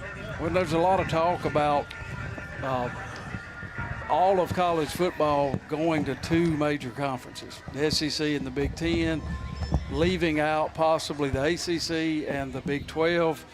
Now, we don't know where that's going to go, but there's some talk right there. And like you said, the NCAA has to put on kid gloves to deal with their member organizations now, because if one of them were to walk, others are probably going to follow, and then there is no NCAA. Now, currently, I don't think we have a governing platform to take care of it now. But as I'm sure y'all have heard, there's also been talk about a commissioner for NCAA football, a sports commissioner, so to speak, and we don't know if that's ever going to come to fruition or not. But I think the main issue is the state of where we are with NIL deals and players getting paid and trying to navigate that chaos in itself. And now the NCAA, in the old days, what they used to punish schools for is no longer, that offense is no longer a punishable offense. No longer punishable. And NCAA never, I don't think they were involved in it becoming what it is, right? They just went right over their heads through the courts. I think the NCAA probably would have liked to keep it amateur football, and so they could still enforce and be important to what they used to do. But look at them now, Barry. Everything is money driven now. It's too much money for the NCAA to, and the amateur status is gone. You know, they're basically college professionals right now. So I mean, you know, they might enforce some grade rules, keeping your grades up or whatever the deal is. But I mean, it's nothing like the death penalty punishment. Yeah, and I don't even know, even on the grades, if they can can or would enforce who was responsible for getting those grades. Exactly. They just don't have like the enforcement power that they once had. And then, and moving forward, I don't know. Like I said, I mean, it's pretty serious allegation. As far as the sign stealing goes, and having an upper hand and a competitive advantage over most of your opponents the whole football season, and then end up winning a national title. And I mean, it was pretty obvious and blatant, but and then just getting your hand slapped. I mean, Coach Harbaugh's gone on. He's got a 10-year show cause, but he's never coming back to collegiate sports. I saw today in one of the articles that they're still using the word alleged sign stealing, even though they've handed down the penalties they've handed down. Can we quit saying alleged? I hope so. We are joined right now at the table on the trailer here at Spring Hill High School in Buford Gladney Stadium. And may I say, knowing Buford Gladney, God bless Buford Gladney and everything he did, Coach Gladney did for the Spring Hill High School Raiders. Absolutely. And we're here with Dr. Brewer, the principal, Spring Hill High School. Can you get it to cool off a little bit, Dr. Brewer? This might be the hottest spot in all of Murray County right now. I tried, man. There's some clouds came in, and I'm like, ooh, we might get lucky. And no. I ran home for a moment, and it rained at my house. It's only 5 miles from here. Rained at my house, not a drop here. Well, we just got through talking to your head football coach, Josh Taylor, and two of his seniors, and I laid it out there for him. I said the last few years of the wins have been kind of sparse and not much at all here at Spring Hill High School as far. And Coach Taylor, he owned up to that. He's been part of the program. He's been an assistant coach in that program, and he took ownership of that.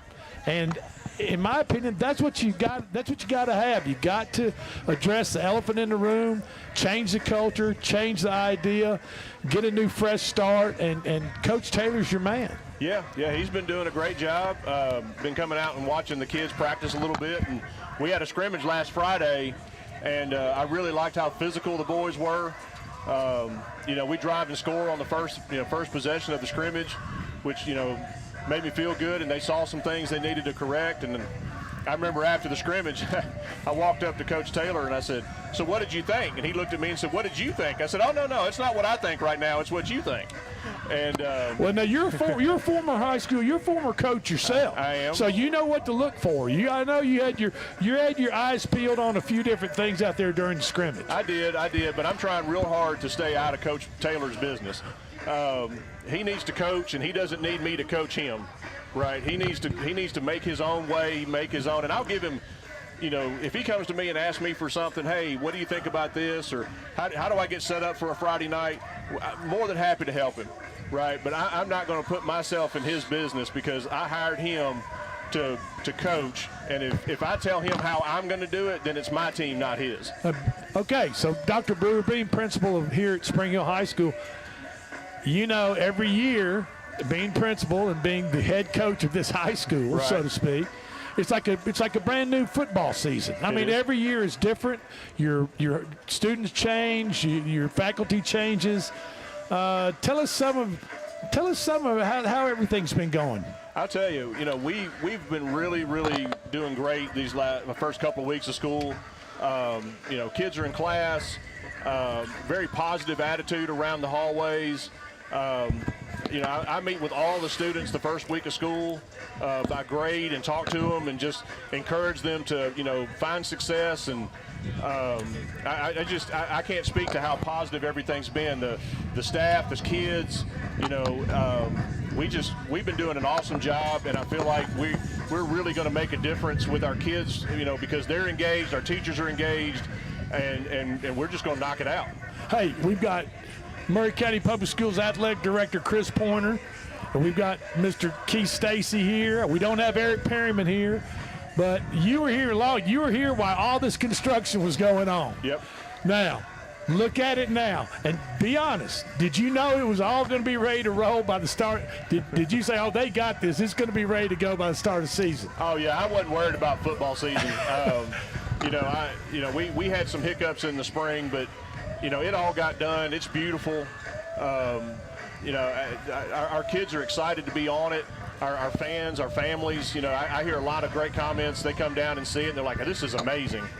And so, I feel like it's raised the spirits of our staff and our kids and our community to see all of this and to know that, that Murray County, invested a lot of money in the Spring Hill High School community by putting this together, and it's amazing. This new concession stand we've got, we've got top-notch equipment in it, and Yes. And it, we did a dry run at the scrimmage last week. This week's going to be the tell. We're Yeah, going to you're run going this to see a thing. lot of people out here. And I want to tell people at 7 o'clock tonight, there are 3 games set up for tonight. 7 o'clock tonight, we're going to have, let me see if I can get my notes straight, Mount Pleasant versus Community. Yep. It's kickoff. They're going to play 2 20-minute running clock quarters or periods. 8 o'clock is going to be Battle Creek versus Collinwood. And then at 9 o'clock, you're going to have Columbia Central versus Spring Hill High, the host school here on on Charlie Seaton Field in Buford Gladney Stadium. And folks, make plans to come on out. It's going to be a beautiful night. Looks like the rain has moved on away from us.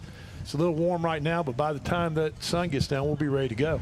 Drake, I want to make this comment. I just got here, so I don't know how much to talk about. You can talk about it a little bit. First directed at the Murray County Athletic Director, Chris Pointer. What a difference a year make in this. I pulled up. It's just outstanding. It's beautiful. The parking lot, the walk-through ticket gate, everything is just perfect. And to Dr. Brewer also, man, it's just beautiful. It's just a big change from last year. And I'll say this. Obviously, Dr. Brewer is going into this year's your second year, right? Yep. And our theme this year has really been so much more.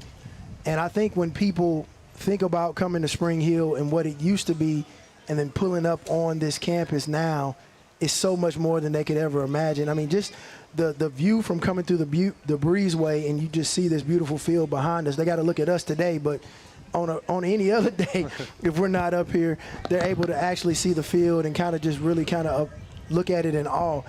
But Dr. Brewer, I know y'all have a lot of great things that are going on inside your school building every day. Talk to the listeners and those who are watching, just what's so much more means when it comes to Spring Hill High School and the things that y'all have going on every day in your building that nobody knows about. So for me, the biggest thing is I want our teachers and our staff engaged with our kids. And I don't mean just teaching, the 3 R's and all of those things, but I want our staff to know our kids, right? I want our kids to know that they can come to us if they're struggling, whether it's academic, whether it's something else, and that, they've got people they can trust to help them. And I'm going to tell you, so going into my second year, I'm already seeing that difference. I'm seeing, teachers and students having, that open communication where we can help support them to help them be more successful. And, our CTE classes are rocking it. We've got a great set of CTE teachers, career and tech ed, and, all of our career and technical teams that go out, they perform amazingly well. Our FFA, our ag department, they're going out. Matter of fact, I think they're doing a goat show at the Wilson County Fair right now. And they come back with first place, 2 or 3 of them, just about every time they go. So our kids are experiencing all kinds of things, and in the partnerships we have with our community and our outside partners, along with the desire our teachers have for our kids to just find success and feel success, it's rubbing off on everything we do here. Dr. Brewer, you touched on it. It is so important for the young players, if they got a problem, to come to somebody that's responsible and can talk to them and calm them down or show them the way, and that is so important. And they will run an extra 100 miles for you if they know you care about them genuinely. They will really respond well to you. Absolutely, and that's why we're trying to build that culture in the building so that we can overcome those hurdles, because they're not going to be successful if we don't put them in a position to be successful. Exactly. And Dr. Brewer, if I'm a parent and either I've just moved into town or I've kind of relocated to this area from other parts of the county, and I got a student. What can they expect as just a regular student and or a student athlete coming to Spring Hill High School? Well, like I said, we're going to have that family environment. We don't have a lot of chaos in the building, so kids can come in, they can feel safe to go to class, and when I say feel safe, feel comfortable and be able to go into the room and not feel all tense and shut down from being able to learn. We've got an administrative staff, myself included. We are open to any kid that wants to come and talk. I have an open door policy. It's funny, they said, but your door's not always open. I said, yeah, but it's unlocked, and if you want to come talk to me, that door opens when you want it to open. And I've witnessed that with a kid that was wanting to talk about, class scheduling and the future, and we just so happened to be in a meeting, and he was okay with coming back, but he was excited to talk to you about it. Absolutely, and I had an opportunity to speak to one of our ninth grade football players the other afternoon. And it was amazing to talk to him and to hear him talk about, where he's coming from and what he's looking forward to, and to be able to give him some advice, right? I mean, my job is to manage this school, but, I became an educator because I wanted to help kids be successful and hopefully not make the mistakes that I made coming out of high school thinking that I knew everything.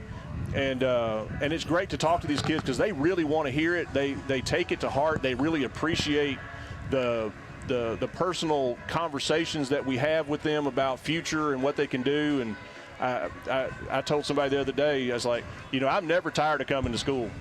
Never. I get up every morning, I'm ready to come in, I'm ready to work, and I may go home tired, but I'm back up the next morning, I'm in here ready to go.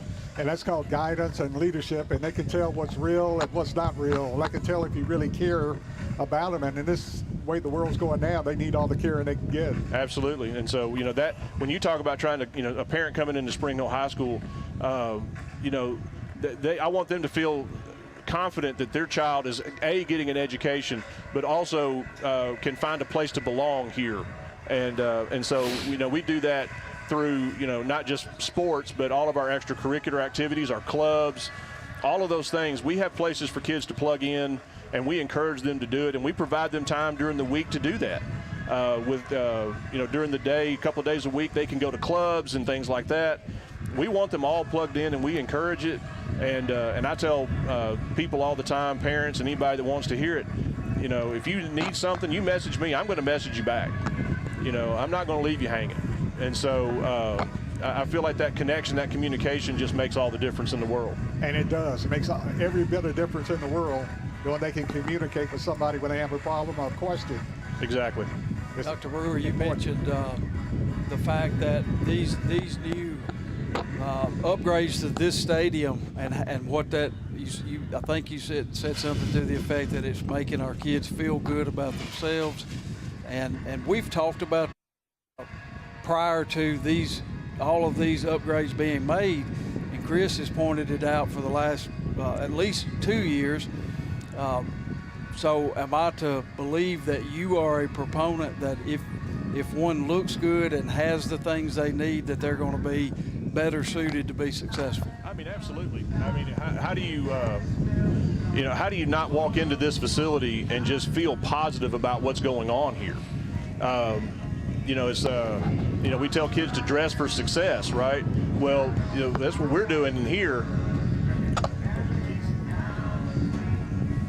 And so, when you walk in here, you feel like you're dressing for success in the way that the facility looks, and you just feel more positive about how everything looks in here, and you just can't help but feel good. I mean, you go from we looked at a picture of what the facility looked like this time last year versus what it looks like now, and you think you've gone to a totally different place. It just does not look the same, and I don't know how you don't feel positive about that. And I'll say that one of the things that's probably, for me that I'm most excited about is, one, yes, the Murray County community gets to see this, but all of these other communities that we touched tonight, will walk right through that breezeway and see what we're doing here in Murray County Public Schools. Well, you know, for the most part, I mean, let's talk about Battle Creek. They were the crown jewel last year. They just finished a brand new high school. Columbia Central, they had the sports turf put on there and then the stadium redone. So all these high schools here in Murray County that are competing, Mount Pleasant, that are competing here tonight, they understand the commitment the Murray County Public School Systems have made to their high school, to their sports facilities. But the other high schools that will come in tonight, the Collinwood, community. They'll come in, and you know what they're going to say, Dr. Brewer. Oh, I do. They're going to say, what in the heck have y'all done to get all this? What's going on? How did you do it? I know, and you know, it's not something I did. You know, when I came in, this plan was already in place. But it's something you can be proud of. You Absolutely. use the word pride, as well as the rest of your faculty and the students and the community. Absolutely. You know, when we were still under construction a little bit, we were, you know, we would host in baseball and softball games, you know, there towards the end of the season, and people were coming in from Shelbyville and other places, and they're like, this is going to be awesome. They could see it before it was even done to see how amazing it was going to be. And for them to come back and see it finished is just going to be a cherry on top of the sundae, you know. And if I was a gambling man, which I am, but I'm going to tell you this right now. You will see surrounding counties in the near future that will do the exact same thing that the Murray County public education system has done in Murray County. They're not going to sit back and just roll over and play dead.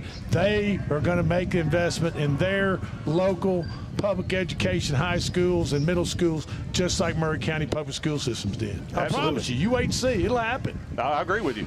I mean, Lawrenceburg, Lawrence County, I'm sure they're already thinking about it. Mm-hmm. It's on their mind right now how to get it done. Absolutely. So there you have it.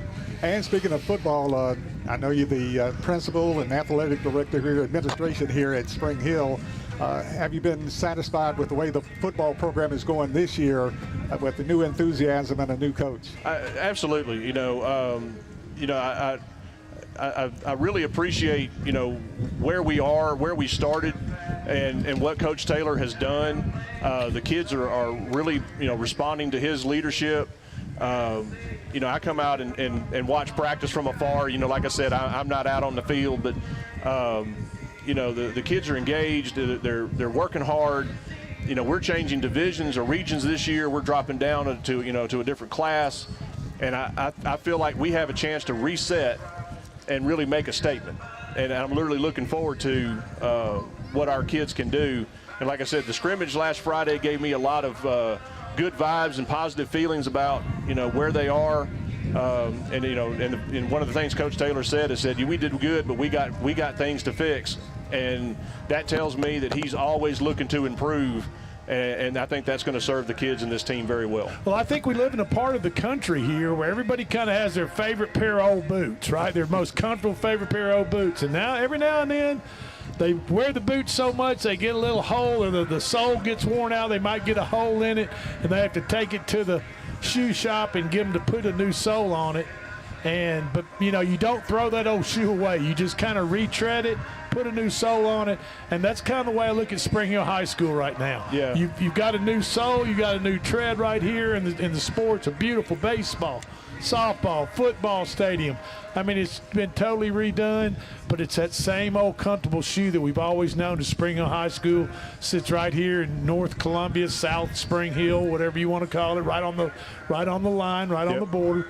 And there's no reason to throw it away. You just got to shine it up, put a new sole on it, and put it back on your foot and start walking again. Yeah, the tradition here is very, very, very long and very successful.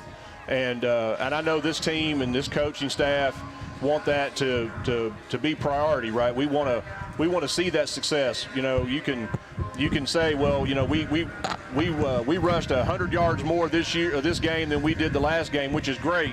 But we want to see those wins, because those wins change the culture, and not only of the team but the school. When you're winning, it's amazing how much things change. People, you know, their attitudes change.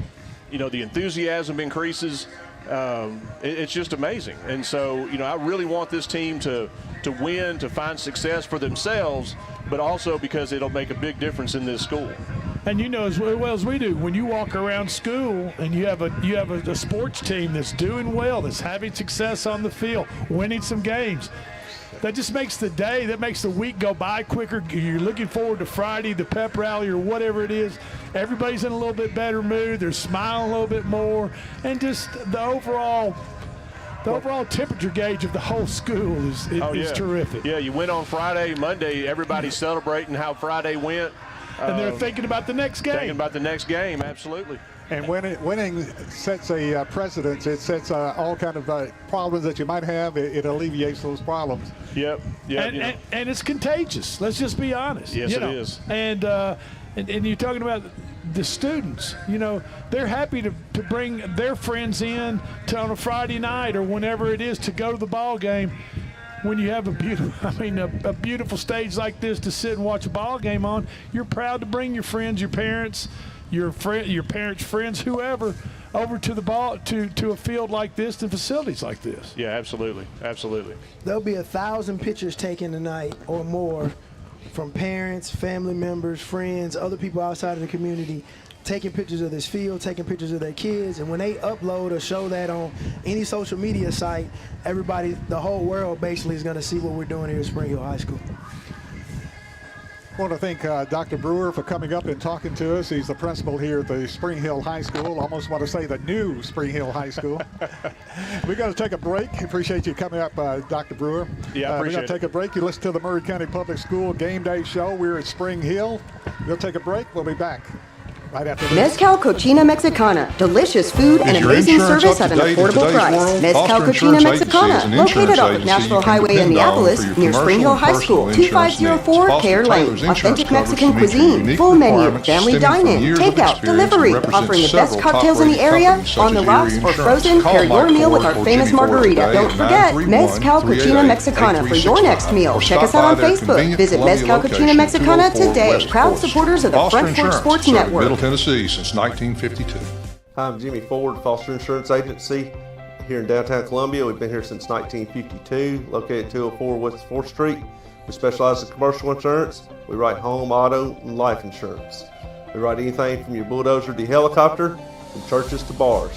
Come see myself, Mike, Shelby, or Nikki. We'd be happy to take care of you. We specialize in service. Hi, I'm Robert Rogers at Parks Motor Sales Buick GMC. And I'm Michael Parks Lawrence at Parks Motor Sales Buick GMC. Together, we're Mr. Bobby Parks' grandsons, and we run his dealership, and we are glad to be part of our local community. Being family owned and operated, we invest heavily in our community. We do things like sports teams, schools, bands, you name it. We try to help everybody we can. The reason why we do this is because we all love this community. So come do business with us, your neighbors, at Parks Motor Sales in Columbia, Tennessee, right off Nashville Highway, or at parksmotorsales.com.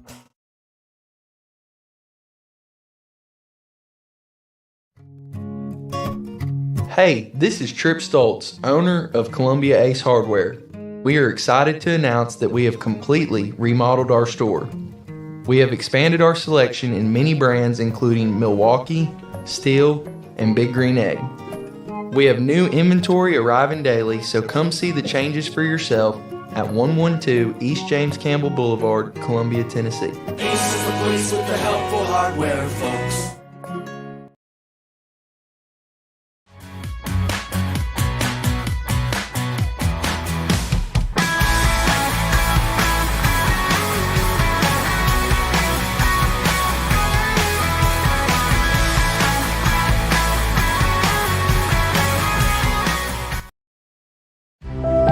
I'm Chris Chumley, owner of Expert Landscaping, LLC. Located in beautiful Columbia, Tennessee, Expert Landscaping specializes in consulting and design for all your outdoor needs, as well as installations for landscaping, pools, patios, outdoor kitchens, fireplaces, irrigation, and lighting. Call us today at 931-374-1772. Expert Landscaping, where quality work is an investment in the future.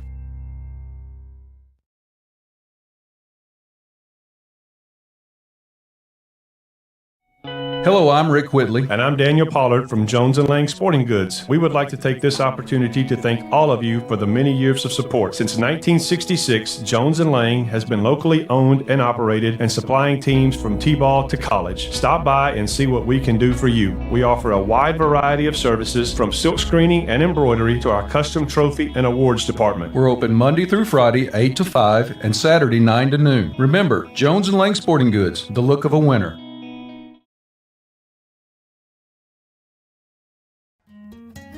This is Hal Landers, owner of Landers Insurance Agency. We are an independent agency representing the famous Erie Insurance Group. Landers Insurance Agency has been committed to providing great rates and great service since 2002. Whether it's home and auto or business or life insurance, we've got you covered. 24/7 in-house claim service, we've got that too. Visit Landers Insurance at 514 North Garden Street, Columbia. Call us at 931-380-2003. Our website is landersinsuranceagency.com and follow us on Facebook and Instagram.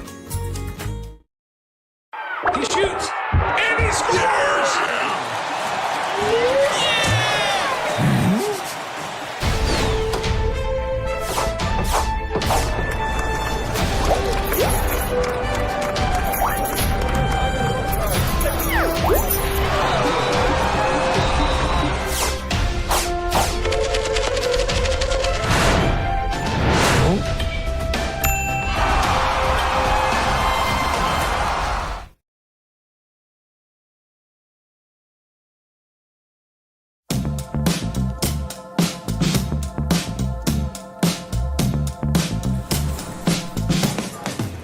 Do you wanna be a bad man? Yes, you do. Do you wanna taste sweet salvation underneath the summer moon? Do you need another hand now? Yes, you do. Go see Miss Josie down on Columbus Avenue. All right, Columbus Avenue.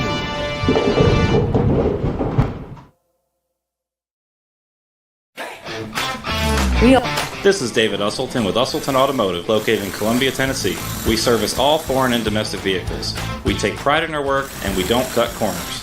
We offer a 5-year, 50,000-mile warranty and loan our cars with almost every repair. We are located at 1201 South High Street in Columbia, Tennessee. You can reach us at 931-215-1765 or find more information at usseltons.com.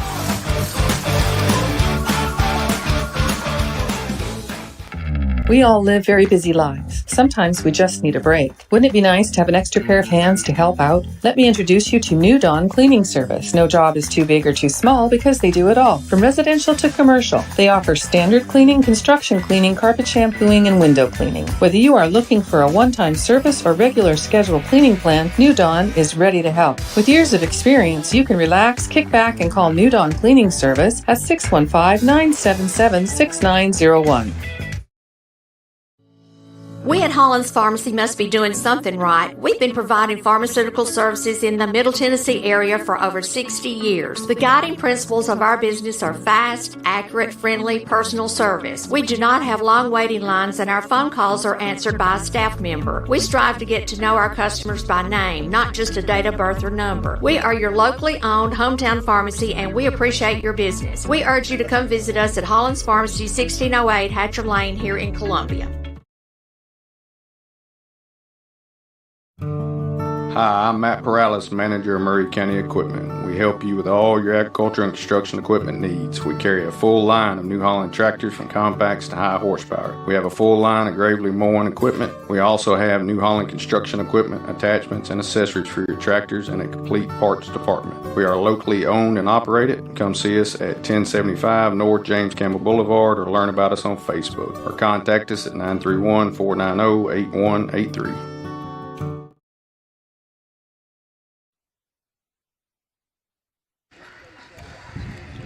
Here tonight at Spring Hill.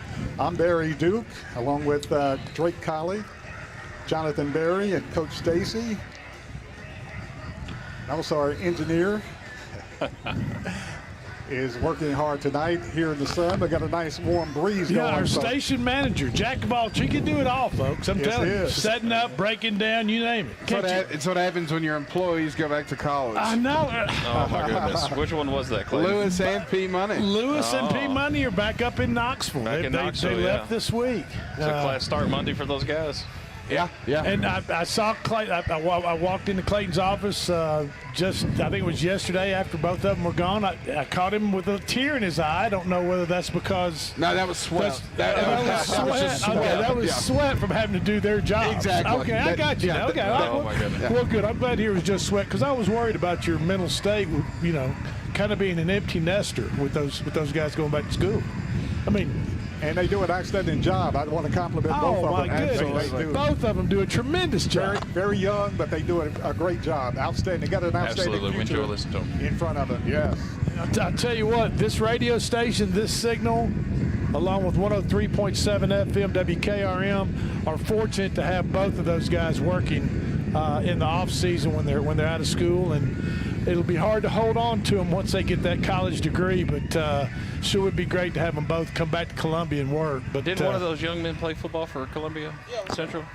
Yes. P. Money. Lewis Maddox. Yeah, absolutely. And the best I remember, his key play was at Mount Pleasant a couple years back. Yeah, intercepted a pass. Yeah. He had a pick six. Yeah. But the most famous thing Lewis is known for his playing days was when me and his dad were calling a game down at Giles County, and he got ejected.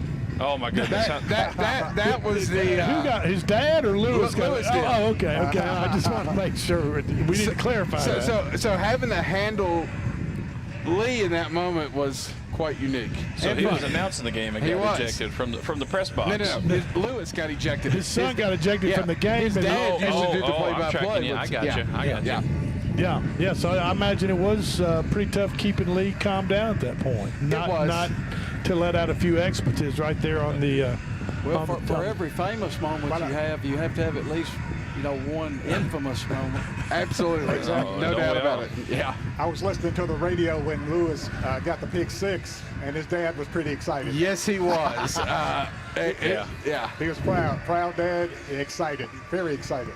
As we're waiting for some coaches to. Coach Kid Hartsfield and a couple of players I think are going to be coming up here shortly. Okay, they're up here next. But let's do a little Front Porch Sports Radio Hour this weekend, folks. Is in the National League West Major League Baseball. The Dodgers are hosting the National League West leading San Diego Padres in what has become one of the most hated rivalries between two Major League Baseball teams that I've known in a long time. Even getting close to the Boston Red Sox Yankees, the hatred that those fans and teams have for each other.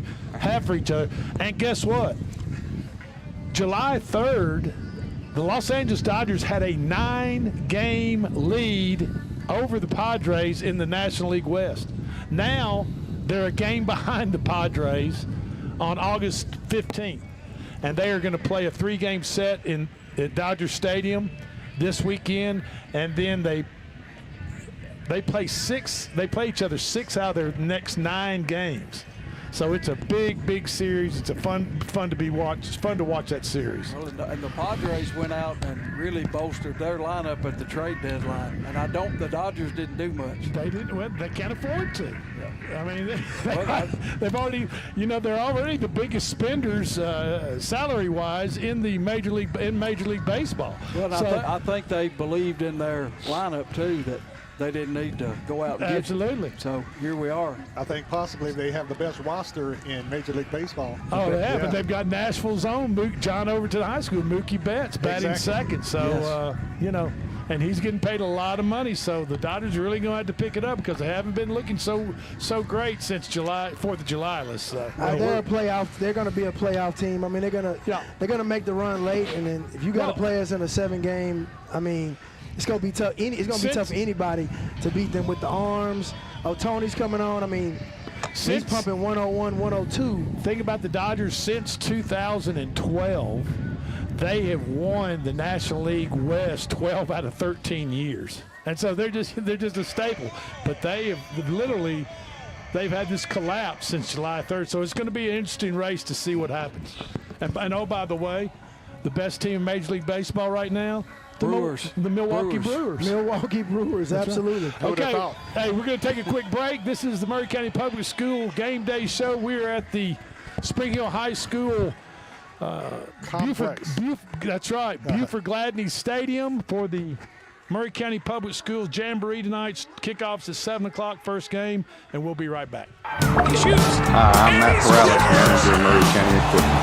We help you with all your agriculture and construction equipment needs. We carry a full line of New Holland tractors, compacts, and high horsepower. We have a full line of gravel mowing equipment. We also have New Holland construction equipment, attachments, and accessories for your tractor and parts department. We are locally owned and operated. Come see us at 1075 North Jamestown Boulevard and learn about us on Facebook.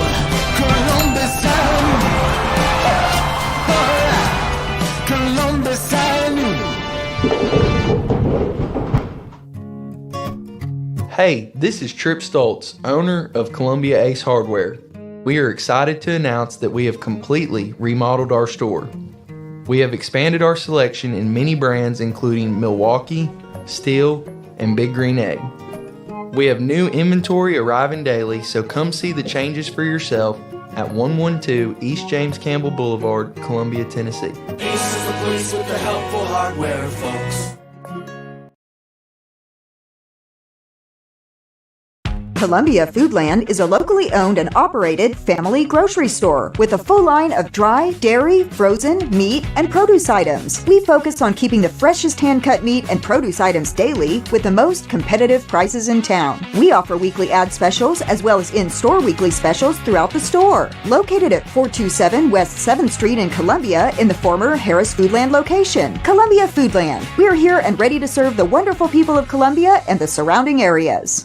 Hi, I'm Robert Rogers at Parks Motor Sales Buick GMC. And I'm Michael Parks Lawrence at Parks Motor Sales Buick GMC. Together, we're Mr. Bobby Parks' grandsons, and we run his dealership, and we are glad to be part of our local community. Being family owned and operated, we invest heavily in our community. We do things like sports teams, schools, bands, you name it. We try to help everybody we can. The reason why we do this is because we all love this community. So come do business with us, your neighbors, at Parks Motor Sales in Columbia, Tennessee, right off Nashville Highway, or at parksmotorsales.com. Mezcal Cochina Mexicana. Delicious food and amazing service at an affordable price. Mezcal Cochina Mexicana. Located off of Nashville Highway in Neapolis, near Spring Hill High School. 2504 Care Lane. Authentic Mexican cuisine. Full menu. Family dine-in. Takeout. Delivery. Offering the best cocktails in the area. On the rocks or frozen, pair your meal with our famous margarita. Don't forget, Mezcal Cochina Mexicana for your next meal. Check us out on Facebook. Visit Mezcal Cochina Mexicana today. Proud supporters of the Front Porch Sports Network.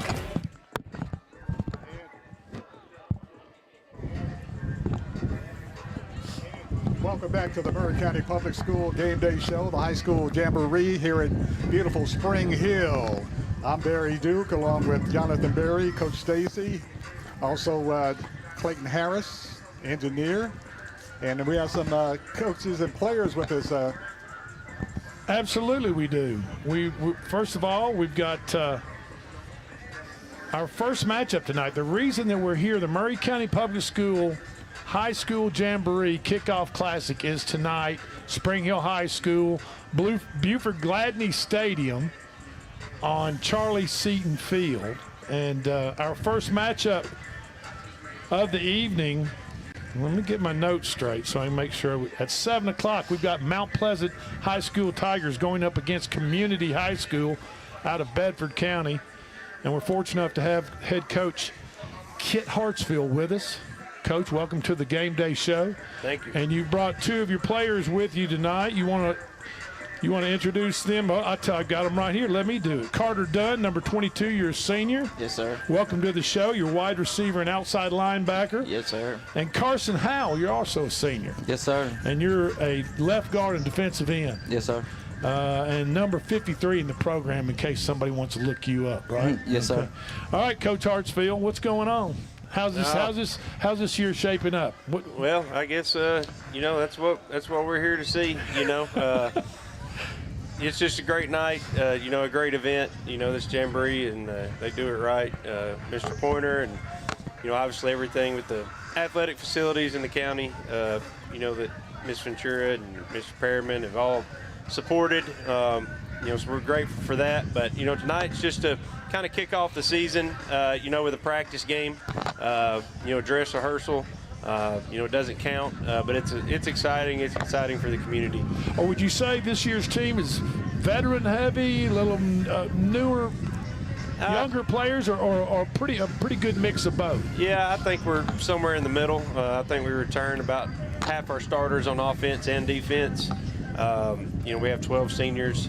We got about 15 juniors, so our junior class is a little bit larger. But, they're coming together well. They've had a good off-season, good summer workouts. Just excited to really play against someone else, and get to the season. And you brought up two outstanding players, number 22, Carter Dunn, a senior, as Drake mentioned. Number 53 is Carson Howell. And guys, I know you're excited to get the season underway. And of course, the Jamboree is kind of like a little tease, a little taste of what the season will become. Yes, sir. Yes, sir.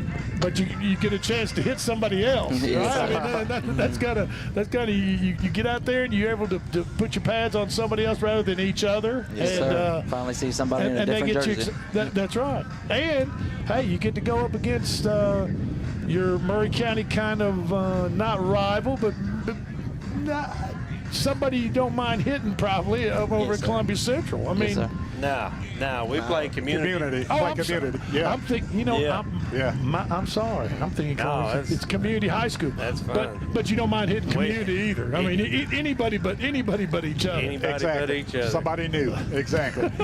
Inconsequential to some, but very important to me. Coach Brewer, Dr. Brewer, brought me a roster of all the teams playing tonight.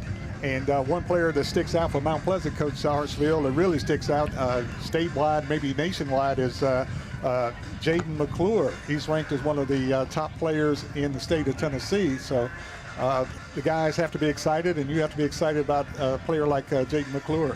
Yeah, no doubt. I mean, it feels like he's been here forever. I'm sure the people that play against us really feel like that. Just a big, long, gifted, athletic freak, looking to have a big senior season. Along with these guys over here as senior classmates, they grew up together, since they were little. So, Carter also plays linebacker with him, and he is, he's one of my favorite players to watch since I've been coaching. Carson Howell also, both of them kind of undersized, but they really get after it and love the game. So. When I started back broadcasting again in football, I first place was Mount Pleasant, and watched these guys as freshmen.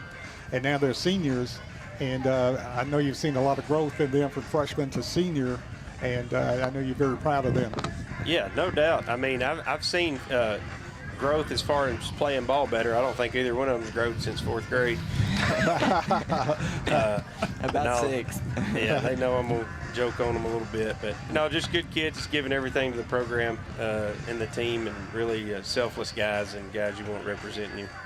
And I've been following Mount Pleasant for a long time. And one thing you can say about Mount Pleasant, they don't win every game, but they're going to show up. They're going to let you know that they're on the field or on the floor, that they show up. Yeah, I mean, they represent. If you, if you're a competitor, you're not going to be perfect and win every game, but they better know, if you're in a fight, they need to know you were there.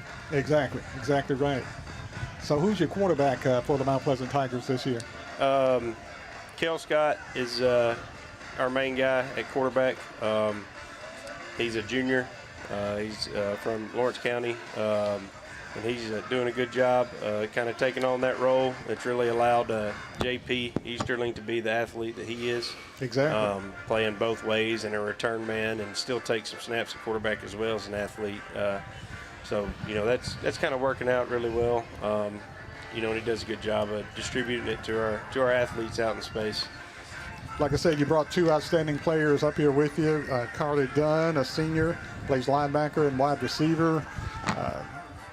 I know you're excited about the season getting underway and playing for the Tigers. Yes, sir, I am. I'm just ready to suit up and go hit some yeah, people. It's been a long, hot summer, hasn't it, guys? Yes, and a lot of sweat and literally blood, sweat, and tears put into getting ready for a football season and playing for Coach Hartsfield. Now, who does the best Coach Hartsville imitation? You know, normally every football team has one kind of a joker that does a pretty good coach imitation. And I know there's got to be something. I don't know. I'd say Nazir Carter, number 5, 0.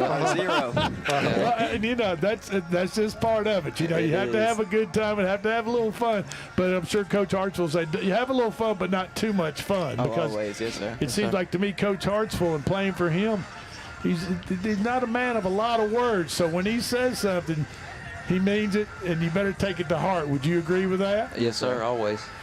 And that's just. They could probably provide an example on the way here if they'd like to, right before we left. There might have been some words said, and there probably will be some more words said before you guys suit up tonight. But we want to wish you the best of luck. Thank you. Tonight and this year, Coach. And before we go, Coach, what would spell success for this year for your team? I know the playoffs. I mean, you made the playoffs. What did you last? Yeah, the last 4 or 5 years, every year you've coached. Yeah, last year we had actually a 3-way tie for second that bumped us to 5th, so we finished 6 and 4 and actually didn't get to go. Didn't get to go to Milan, which wasn't necessarily a bad thing. It didn't look like. Milan's a pretty tough team. Yeah, but no, we want to compete for the region championship every year, and start out the playoffs with a home playoff game. That's. If you're going to go any further than that, you got to be good enough to do those things most of the time. So, I think just on the field success is, we want to be there in the end, in that conversation to win the region and be hosting a playoff game, in that area. And you look to these guys as seniors too, and upperclassmen to lead the younger players that are just coming in the program or just been in the program for a year. Guys like this have been around for a few years, and you've coached them for a while, and you expect them to set the bar, set the standard for other players that are coming up underneath them. Yeah, no doubt. That's how it was when they were freshmen and sophomores. They know the expectation. They kind of hold their teammates to that expectation and standard, and kind of really help drive the program now. And take a lot of it off my hands with the good leadership that they've shown, and really make my job easy and make them a lot of fun to coach. I know sitting here and looking at Carter Dunn and Carson Howell, I know you mentioned leadership. I know they provide great leadership for the Tigers, and they look very responsible and look like they're ready to go, ready to hit somebody. And I think, and if I remember correctly, I believe Community are the Vikings of Community High School. So good luck against the Vikings tonight, fellas. You. Coach, yes, sir. Thank you. Coach Hartsfield tonight and the rest of the year. Good luck to you. I'm sure we'll talk to you down the road at some point. Yes, sir. Thank you for having us. Thank you, guys. Thank you. This is the Maury County Public School Game Day Show, and we'll be right back. Mezcal Cochina Mexicana. Delicious food and amazing service at an affordable price. Mezcal Cochina Mexicana. Located off of Nashville Highway in Neapolis, near Spring Hill High School. 2504 Care Lane. Authentic Mexican cuisine. Full menu. Family dine-in. Takeout. Delivery. Offering the best cocktails in the area. On the rocks or frozen. Pair your meal with our famous margarita. Don't forget Mezcal Cochina Mexicana for your next meal. Check us out on Facebook. Visit Mezcal Cochina Mexicana today. Proud supporters of the Front Porch Sports Network. Hey, this is Trip Stoltz, owner of Columbia Ace Hardware. We are excited to announce that we have completely remodeled our store. We have expanded our selection in many brands including Milwaukee, Steel, and Big Green Egg. We have new inventory arriving daily, so come see the changes for yourself at 112 East James Campbell Boulevard, Columbia, Tennessee. Ace is the place with the helpful hardware, folks.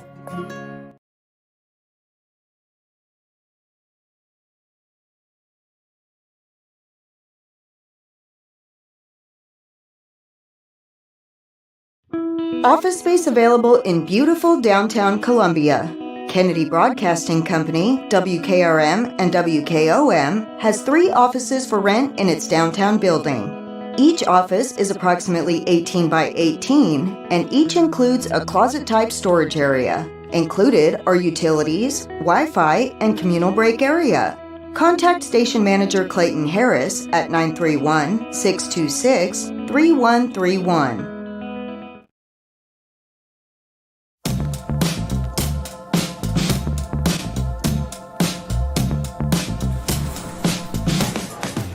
Do you wanna be a bad man? Yes, you do. Do you wanna taste sweet salvation?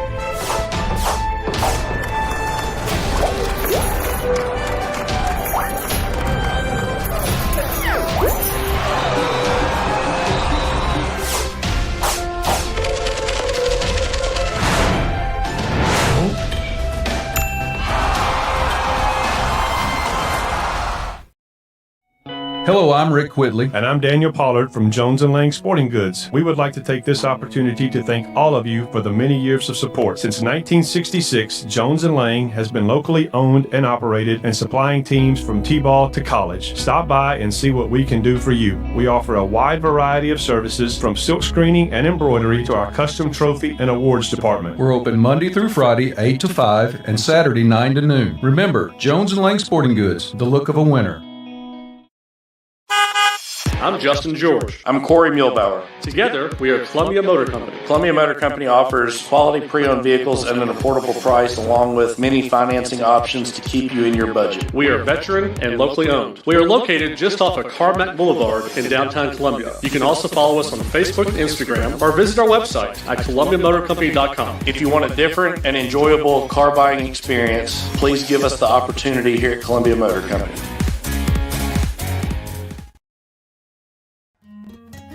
This is Hal Landers, owner of Landers Insurance Agency. We are an independent agency representing the famous Erie Insurance Group. Landers Insurance Agency has been committed to providing great rates and great service since 2002. Whether it's home and auto or business or life insurance, we've got you covered. 24/7 in-house claim service, we've got that too. Visit Landers Insurance at 514 North Garden Street, Columbia. Call us at 931-380-2003. Our website is landersinsuranceagency.com, and follow us on Facebook and Instagram.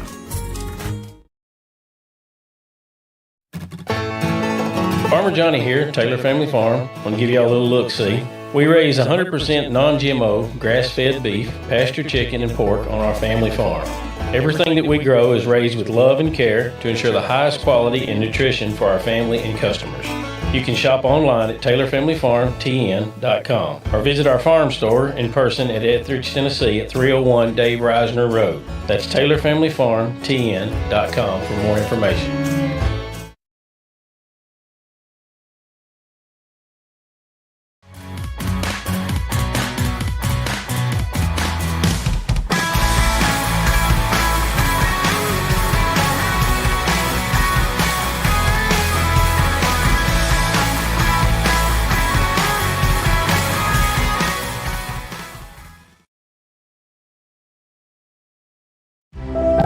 I'm Chris Chumley, owner of Expert Landscaping, LLC. Located in beautiful Columbia, Tennessee, Expert Landscaping specializes in consulting and design for all your outdoor needs, as well as installations for landscaping, pools, patios, outdoor kitchens, fireplaces, irrigation, and lighting. Call us today at 931-374-1772. Expert Landscaping, where quality work is an investment in the future.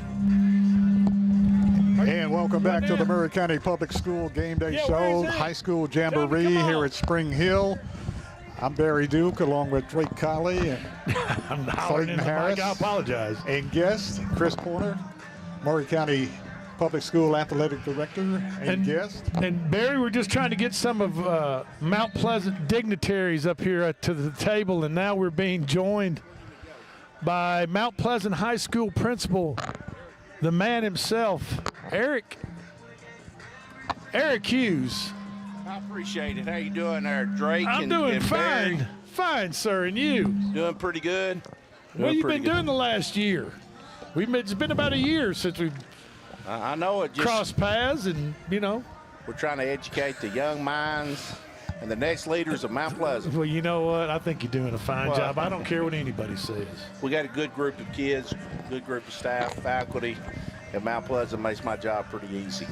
Now, Barry, it wasn't long ago that we were outside the end zone of Mount Pleasant High School football field, and they had just gotten a brand new Shaw sports turf laid, and that red, white, and blue was just blinging, as the kids would say.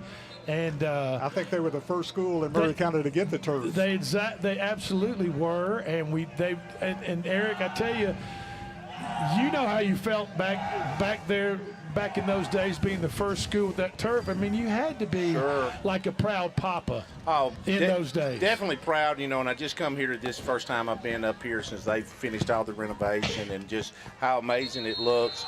It just sets Maury County apart from, surrounding counties. You just not believe how many people whether it be visiting or just people I see out in the neighborhood, talk about the facilities that we have, and that's just a testimony to the commitment that Maury County School Board and Central Office, Eric Perriman, Chris Pointer, Lisa Ventura, the commitment they've made to our kids. And I'll make a comparison, and you mentioned it. It sets Maury County apart. You know how Nashville and Davidson County is kind of surrounded by other counties there, and really the hub or the center cap is Davidson County, is Nashville. And I want to say, if you just slide about 40 miles south, directly south of Nashville, you run into Columbia, Maury County, and I would say Maury County is that center hub or center cap for surrounding counties around it. And would you agree with that? Exactly right. I think you're just going to see more and more of the surrounding counties. Their next step is going to be add turf to their facilities also. I guarantee you, and I said it earlier on the show, the folks in Lawrence County are scheming right now on how to get the sports turf laid up there at Lawrence County High School, Loretta, Summertown, you name it. They want the same thing, and they've gone to their school board and said, hey, if Maury County can do it, why can't we do it? Exactly right. But, I can just tell you this. Last year we played I know the Lewis County game, man, it just rained the whole game, and you didn't see kids out there slipping and sliding. Then you go into the baseball, softball season. Unless it just came a monsoon at game time, we played. Ready to go. But more importantly, we practice. So those days, as a former baseball coach myself, some days it may rain from 8 to 11, but I didn't have time to get out there to work on the field to be able to practice. We don't have to worry about it now because come time 3 o'clock, our kids are out there working. And, that's the big difference in terms of not just the games, but the practice time that we didn't miss. Sure. When Vanderbilt's had this sports turf on their baseball field for a long time, and I kind of scratched my head and said, Lord, it just doesn't seem right. That brown carpet is supposed to be dirt, and it doesn't seem quite – I know the word is not to use as natural, but it wasn't natural, and it was kind of hard to get used to. But then when you understand the weather here in Middle Tennessee – some people say I'm a traditionalist. I want to see grass and I want to see dirt, but I'm telling you, one season with the turf on the baseball and softball field, it will change your mind. Yes. The impact that it has on the programs. Yeah, and I would say too, and I'm like him. I'm a purist. That's all I ever played on was dirt and grass, and played on some of the best fields you could ever play on, and. Being able to watch kids play on these turf fields, which they call them true hops, and the natural hops, and playing through any type of the weather elements, they're not slowing down. They're not slowed down when they slide. They're able to make plays. It's safe. It's flat. I mean, even when they're pitching off the mound, you would think, is a kid going to slip here? Is this going to happen? You don't see any of that, and it's an amazing. And Coach Hughes and Mr. Hughes spoke earlier just about being able to have opportunity to practice. An opportunity to play, no rainout games. And the ability of not having to, like you said, no rainout games, reschedule something. Rescheduling something costs money, it's time, it's money. I mean, you've already teams have already traveled, they get rained out, they travel back, whatever meals and everything else, and then you got to do it all again at some point. I mean, it's we played a school earlier in the year, and we're supposed to play at their place on Monday, and it rained, and they called and said, look, we'll just play 2 at your place, we'll pay for the umpires, y'all can have everything, but we want to play. It was like, sure, that's a really good deal, but and I think a lot of people had the mentality of the turf of the 1980s, where it was concrete on the bottom and just indoor outdoor carpet on top. If you've been on any of these turf fields, it's nothing like it. It is nothing like it. And I asked our kids, our baseball and our softball players, about the hop, and they said it's just natural. I mean, it is just like playing on a. There's not a big difference going and playing on a grass natural field than it is the turf field. Right, and I talk to a lot of kids that obviously are playing on our fields, and then going to play in a grass or playing on another turf field, and they absolutely love the product that we have out there, and I'm ecstatic about that, because sometimes you don't never know how it's going to play out when you put it in there, and just being able to see the student athletes experience it is huge. You know, we're adding soccer, first time ever at Mount Pleasant High School. Yeah. So this fall we're going to have a girls soccer team, and in the spring we're going to have a boys soccer team. All these football fields are lined off and are big enough and made for high school soccer. And I'll be honest with you, if it had been in the past, there would have been no way we could have played soccer and football at the same time. You know, and then within days of each other. I mean, you know, field wouldn't have held up. It just would not have held up. Then you talk about the painting and all of that. So I mean, it's just a smooth transition. We're super excited to give more opportunities for our kids, and having turf is one of the reasons we was able to add soccer to it. Well, so go ahead. I'll add to that if you tear up a field because you do try to play through a rain or other adverse conditions, and you end up actually ruining some of your grass or beating it down, you don't get that replaced in high school. Now, the Titans and some of the pro teams, they can bring in new turf and put it down and have it ready for the next game. We can't do that, but we can play those games on this turf field and never even have to deal with that. Well, and your PE classes, they get to use the field. They get, there's not a problem out there. In the old days, back at CMA, you weren't ever allowed to play on PE classes. Told to stay off the football field during football season because they tear it up, and it wouldn't look all pretty for the football game. That's exactly right. So, and we have.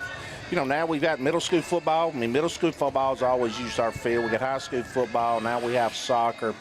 We just don't have to worry about any of the maintenance, and plus with Chris's help and Eric's help, we have a maintenance group, and they've taken a lot of that pressure and time. I was a baseball coach, and, if you finish practice 6 o'clock, you was there 6:30 or longer, you had to work on the field. And, that has changed so much. Not only having turf, but also having a dedicated group to work on the fields. Because there's still work to do on the fields, even with turf. There's work. There's a lot of work to be done. But now that's taking some of that pressure off of our coaches also. Yeah. Mr. Hughes, I know we've talked a lot about sports and athletics, and of course, our theme going into this year has been so much more. Tell everyone about, at Mount Pleasant, what you all have going behind those doors and the amazing things that are happening, and people don't realize that is so much more. Sure, our goal for our kids is pretty simple. We want to help develop what I call a 40-year plan. You say, well, why 40 years? Because if you graduate at 18, at 58, I want you to be able to retire. Okay, that's why we call it a 40-year plan. So we offer programs for the student that wants to go to a 2-year, 4-year university. Just 2 years ago, we had a group of seniors that earned 378 credit hours through Columbia State just during their senior year. So we have those dual enrollment classes. Well, we have a fabulous CTE program. To me, one of the best CTE programs around. We got partnerships with our ag through our welding. But, one of the ones we've really highlighted here lately is we have a heavy equipment operators program. And get a chance, you need to come down and see. We've got 2 simulators that are CAT simulators. We got an excavator simulator, and we also have a bulldozer simulator. Our kids go through 100 hours coursework, and then they do about 100 hours on the simulator. So then we tied it into a partnership. Harness Construction Columbia out of Columbia, they've been gracious enough to be our partner. So last November, we took the kids that have been on a simulators for about 50 hours, and Harness put them in a $250,000 excavator and a $250,000 bulldozer, and they said, hey, let's run it. No problem. So our kids were taking and they were, digging dirt, and they were loading it into a bulldozer. So we have that. We have a strong health science program. We have a strong ag program. We want to provide something for every kid. Now, for not counting this past school year, because scores are still, they're not available yet, but the 3 previous years, Mount Pleasant High School has been a level 5 in TVOS growth. Absolutely. The state has a 1 through 5, and what that means is, Drake, it doesn't matter how low you were predicted to come in. I was always predicted pretty low. I understand, but what we're going to do is we're going to push you and academically, we're going to move the needle with you. And that's because of, I think, the climate culture that we have. It's because of the kids we have. And also it's because we have a great staff that's going to push kids each and every day. And speaking of kids and coaches, Coach Hartsfield was up here. He brought 2 outstanding leaders in Carter Dunn and Carson Howell. But you also have some great players on this roster that outstanding, that are statewide recognized, and that's Jaden McClure, and also a player that's really stepping up is J.P. Easterland. So you got 2. I know there's more, but those 2 players also stick out in my mind quite a much as they get some recognition statewide. You know, Coach does a really good job of getting them out there in front of coaches. But, you know, as I always tell our kids, we hold you to the same or higher standard than I hold all the kids in the building. They represent us, and when they're out playing that field tonight, it's going to say Mount Pleasant across the front. We're going to play hard, we're going to play with integrity, and we're going to represent our school and our community in the right way. And like you say, we've got some great kids, you know, from the guy that's a freshman coming in to the seniors. It is a joy to see them in the hallway, the way they interact with each other.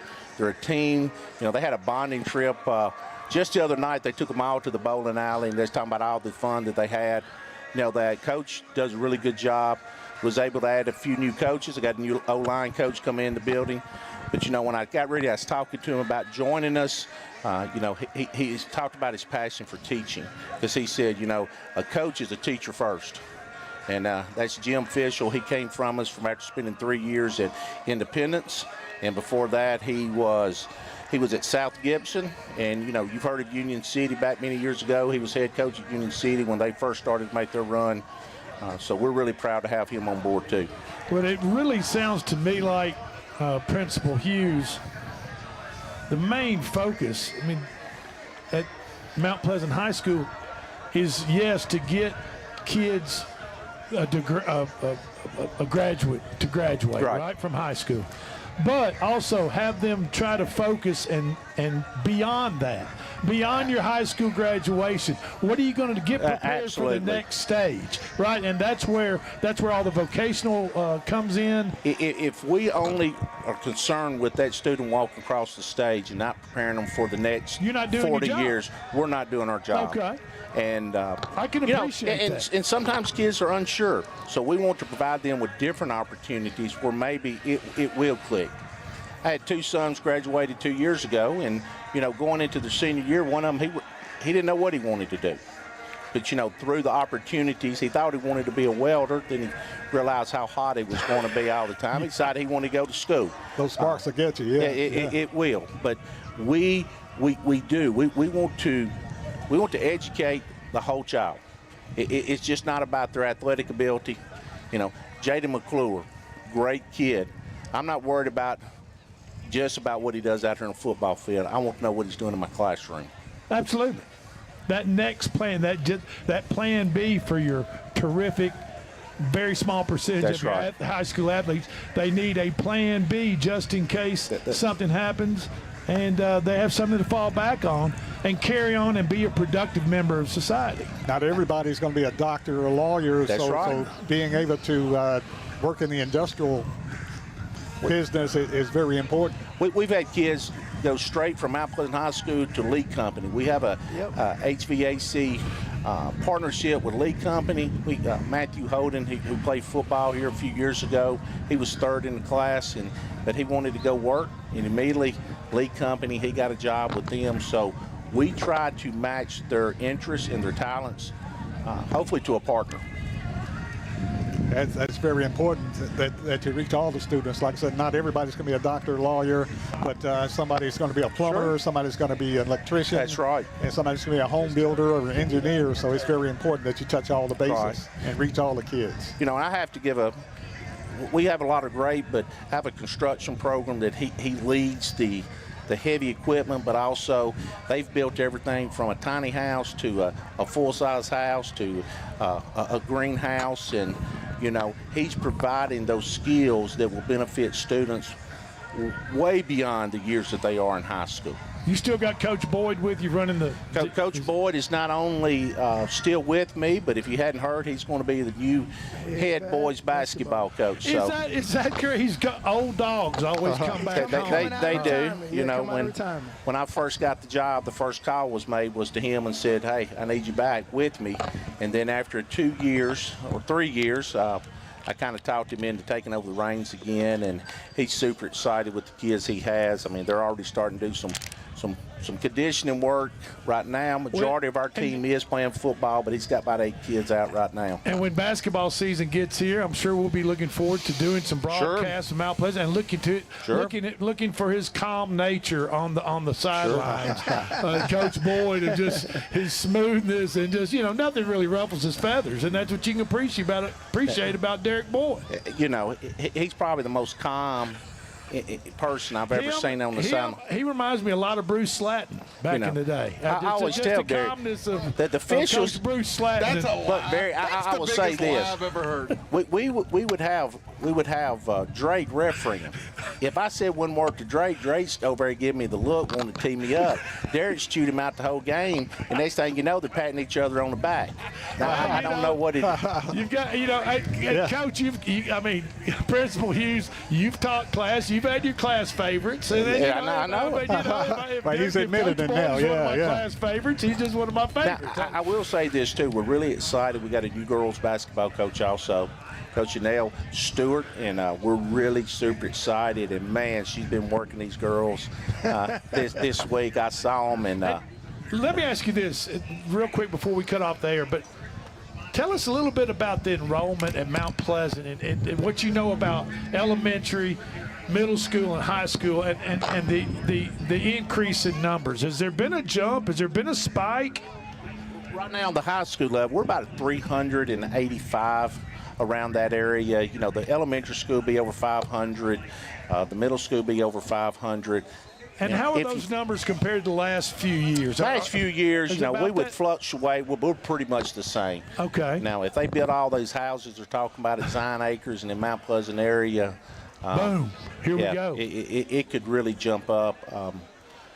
But the middle school, they're pretty much the same number-wise, and the elementary also that we've had in the past. And you mentioned the girls basketball coach, Johnny Stewart. Yep. You got a really good coach. Sure. I like what she did last year and what she didn't have to do it with. And she got a lot out of what she did. And I'm very impressed that I'm a big John A. Stewart fan. Yeah. Impressive coach. We came in and we did a little talking, and she got me excited. We were drawing on the dry weight race board for about 30, 40 minutes. We were just having a good time, and I knew right then, hey, she knows her stuff. She knows what's going on. She knows her stuff, and I learned some things that day just sitting there talking with her, and we are super, super excited. And the reception that her kids in the hallway, she's a role model for young ladies. In the hallways, and we're just so delighted to have her. She is a young lady with a lot of potential and a big upside. And absolutely, sometimes when you have that female basketball coach, she has those experience that a male basketball coach cannot give her. Absolutely correct. And she has just really bonded well with the kids, and I'm super excited the growth that you're going to see in our girls basketball program from the start of the season to the end of the season. We're also very excited that we've moved back down to Class A for basketball, and we get away from Loretta and we get away from Summertown in our district. It's going to help us too. Okay, hey, we want to thank Principal Eric Hughes, Mount Pleasant High School, for being with us. We're going to take a quick break. We want to remind you we're going to have football. We come back on the other side of this break. We're going to have football on simulcast on 101.7 FM and 103.7 FM. First matchup is going to be between the Mount Pleasant Tigers and the Community High School Vikings out of Bedford County. So stay with us. Don't go anywhere. This is the Maury County Public Schools Game Day Show, and we'll be right back.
And welcome back to the Maury County Public School Game Day Show, the 2025 High School Jamboree, Maury County Jamboree.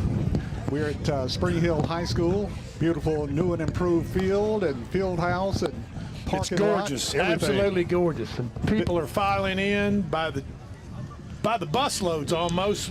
Chris Pointer. Literally by the busloads. Now we're streaming right now. We're streaming on Facebook, YouTube, Twitch, Twitter, X. I mean, it's super easy to find us. And the first contest that kicked off at 7 o'clock.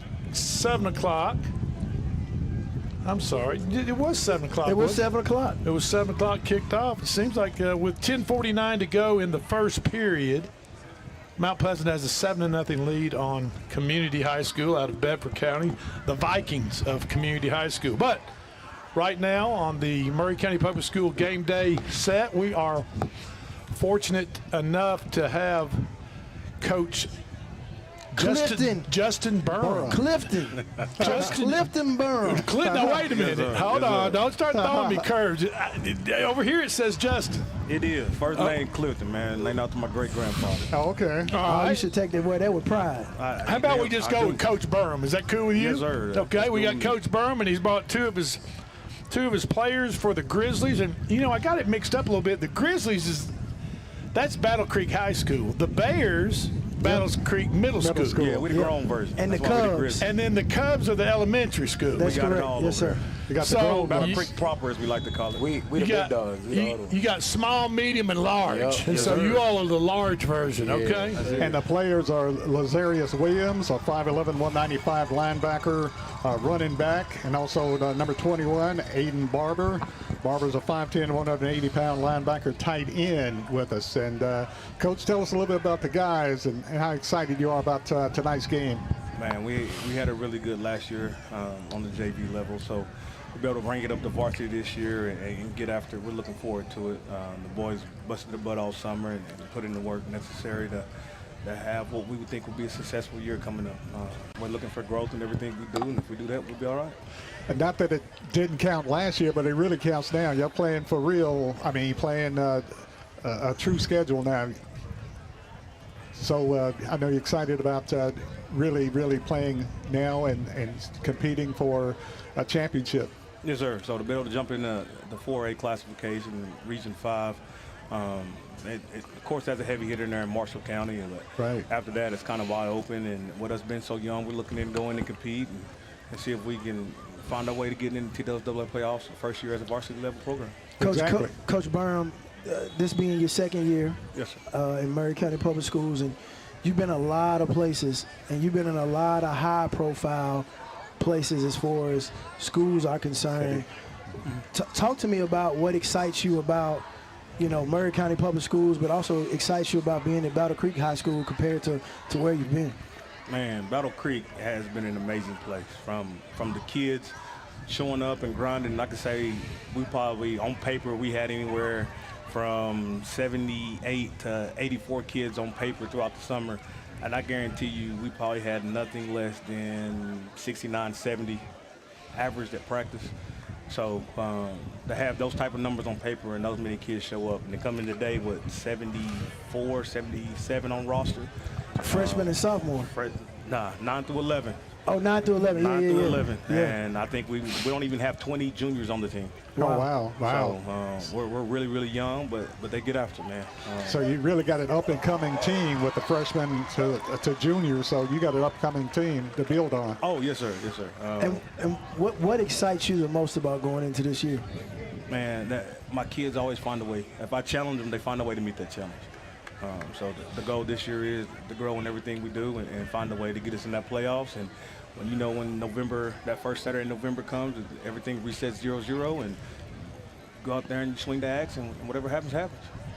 And so when we talk about Battle Creek High School, and because it's a new school and the way that the format was set up was new students, the 11th grade being the your high school is only a couple of years old, right? Yes, sir. So the 11th grade is as high as you go. There are no 12th graders. There are no seniors. Are both of you guys juniors or considered 11th grade? So I'm a junior and he's a sophomore. Okay. And so you kind of really coach, and your players might talk this, might play this underdog road a little bit, being that, I mean, you know what I'm saying? I mean, that you don't have the older players that other high school teams might have, and so you of course you have to play the cards that are dealt you. I'm not saying that makes you worse or any less. I'm just saying that not having that extra year or that senior year and playing the varsity schedule this year kind of puts you not behind the eight ball, but makes a little bit of an underdog. Would you say that? Man, the way we look at it up there, the community and the players itself is amazing. It's a great setup. So the way we look at it is everybody's coming after what we have. We have a brand new situation right there, $140 million school. Everything's brand new. It's nice and shiny. Everybody sees it and thinks it's. It sure is. It's beautiful up there. It is, and our job is to protect it and keep it that way. So the role and the attitude we're taking is everybody's trying to come take what's ours. And you're not going to have any of that. No. Are you fellas going to have any of that? Lazarius over, and folks, Lazarius over here shaking his head. He's not going to have any of that, and I couldn't agree with you more. So fellas, y'all have had an opportunity to be under Coach Burnham now for 2 years and play under his leadership and his guidance. Talk a little bit about what it's like playing under someone like Coach Burnham. He pushes us to the best of our abilities in everything that we do. Everything that we do, he pushes us to the best we can do. Not only that, but he strives for us to be better than we even thought we could be for ourselves. Like us just doing the bare minimum isn't enough. We got to exceed. We got to go further. And so that's what he teaches us. And so going into this season, what goals have you all set for yourself and obviously being leaders on the team that you also set for the team? Well, one goal is growing everything that we do. You know, by every week, every Friday, we growing, getting better. You know, trying to reach a state championship. That was one of the other ones, you know. And, you know, just having a winning mentality, building a winning culture for Battle Creek. What do we stand for at Battle Creek? Apex mentality. Apex mentality on the date. Tell them what that means. Rise to the occasion. Rise to the occasion. Protect your home turf. Amen. I mean, you know, that's what it's about, right? Yes, sir. Nobody's going to come into your house and push you around. You know. Don't let that happen. And Coach Burnham has the honor and the distinction of being the first coach ever at the high school at Battle Creek. And so you get to build a foundation, you get to build the steps, you get to build you're building a house, you're building something there. A culture. And you start a winning culture. And you started from scratch. We did, and it's not just me.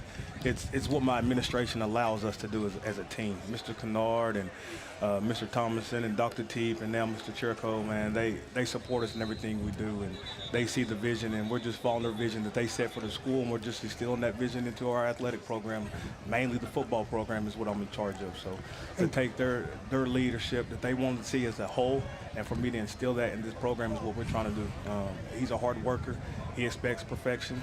He loves kids, and he's all about making kids grow. Coach Burnham, talk a little bit about your staff and who you have on your team, and you very selective about who you have on your team and why you have them on your team. So talk a little bit about them. And so everybody we have was with us last year except for one addition. So just starting with tenured people. Coach Bridges is the highest tenured. I think he's at 17, 18 years coach, and he's the defensive coordinator. He's been around several places, really great mind. Also loves the weight room. He's a fiery guy, coaches linebackers. Then after that, well, everybody else is kind of young.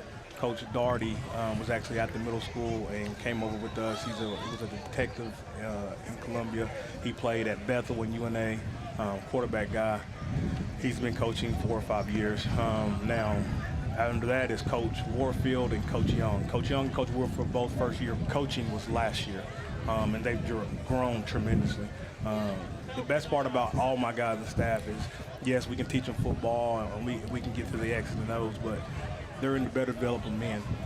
We like they told you, we hold our kids to a different standard, from the way we dress to how we act to how we handle things. Everything's about being polite and being mannerful. It takes having manners.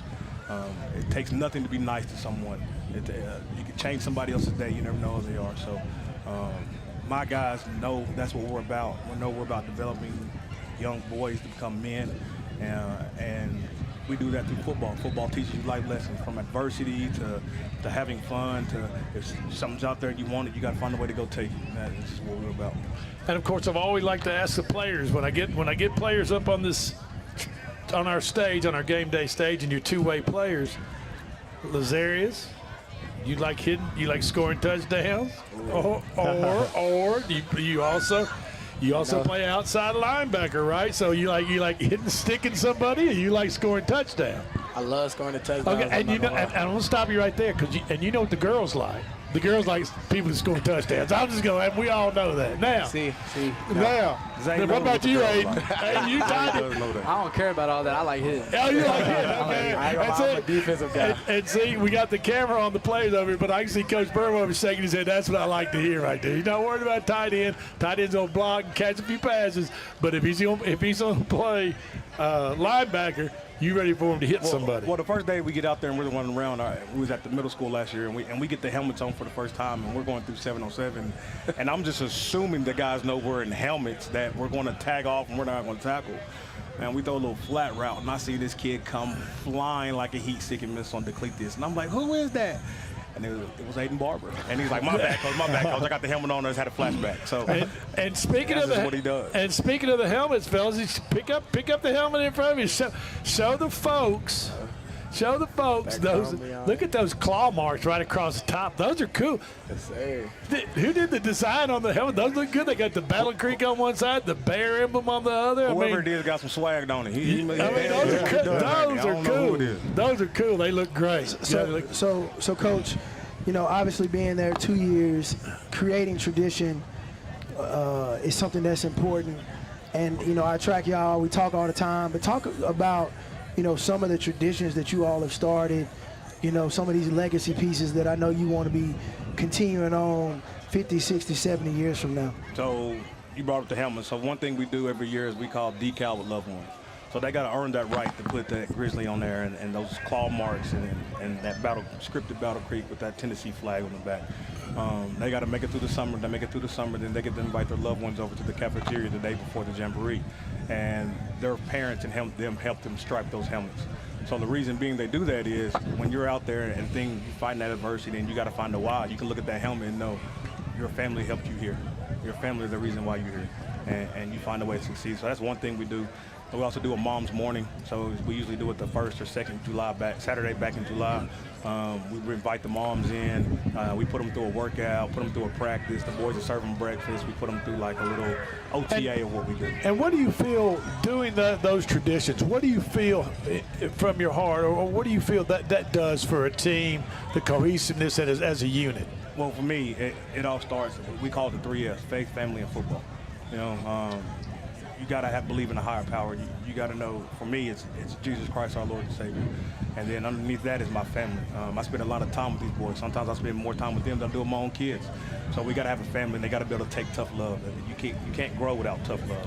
And then after that comes the football part, which is the fun. If they can meet those expectations, understand what we believe in, then we can go out there and have fun and play ball. What about you guys? You believe, you agree with Coach? I know it would be tough to disagree with him up here on the stage before you go out on the field. But can you expound on that? You've been around for a couple of years now, Coach Burrow. What he is, I'm going to say preaching. I don't think you mind saying that. There's a little bit of preaching in there, and that's okay.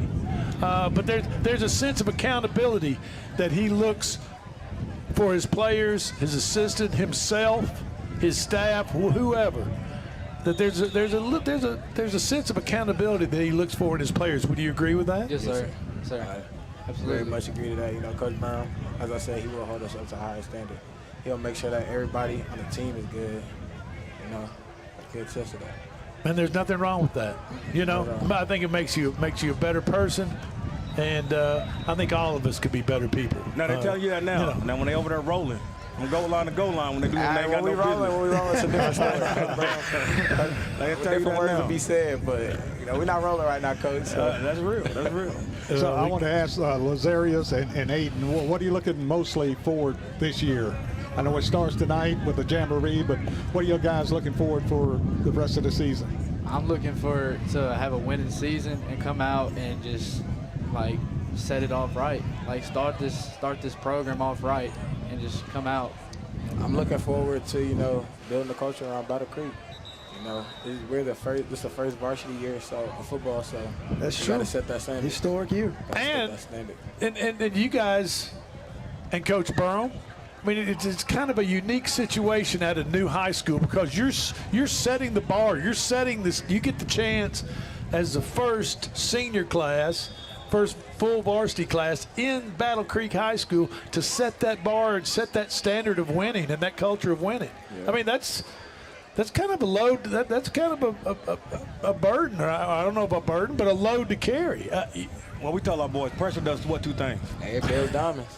Build diamonds or what? Diamonds. Breaks them. Or bust pipes. That's our mentality. So it is what it is. It is what it is. You just got to face it and take care of business, right? Absolutely, yes, sir. Coach Brown, we just want to say thank you. Thank you for your hard work. Thank you for your commitment to Maury County Public Schools and these student athletes. I know oftentimes it doesn't get said enough, but like you said, you spend a lot of time with them more than you do your families. Our level of expectation is excellence, and I know you strive for that daily. Yes, and we're just proud to have you as part of Maury County Public Schools and all the great work that you're about to do and keep doing. So we appreciate you, man. Thank you for being on the show. And fellas, have an outstanding year this year. Y'all got a great one, and I know y'all also do some phenomenal things. Exactly.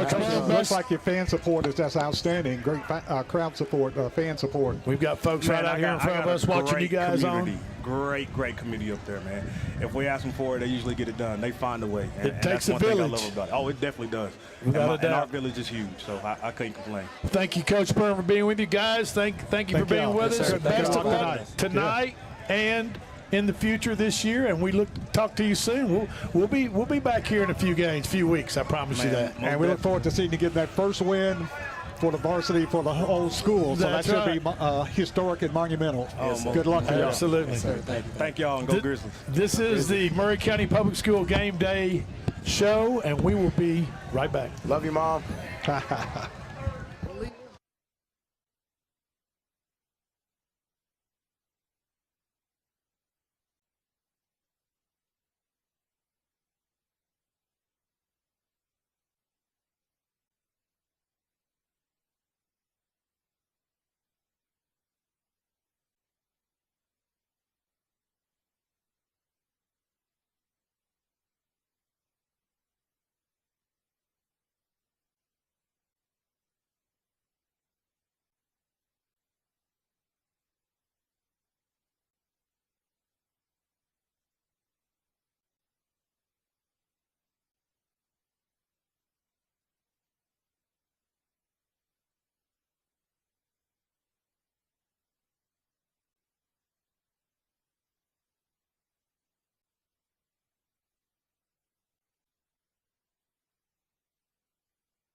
And welcome back to the Maury County Public School High School Game Day Show, the Jamboree at Spring Hill High School.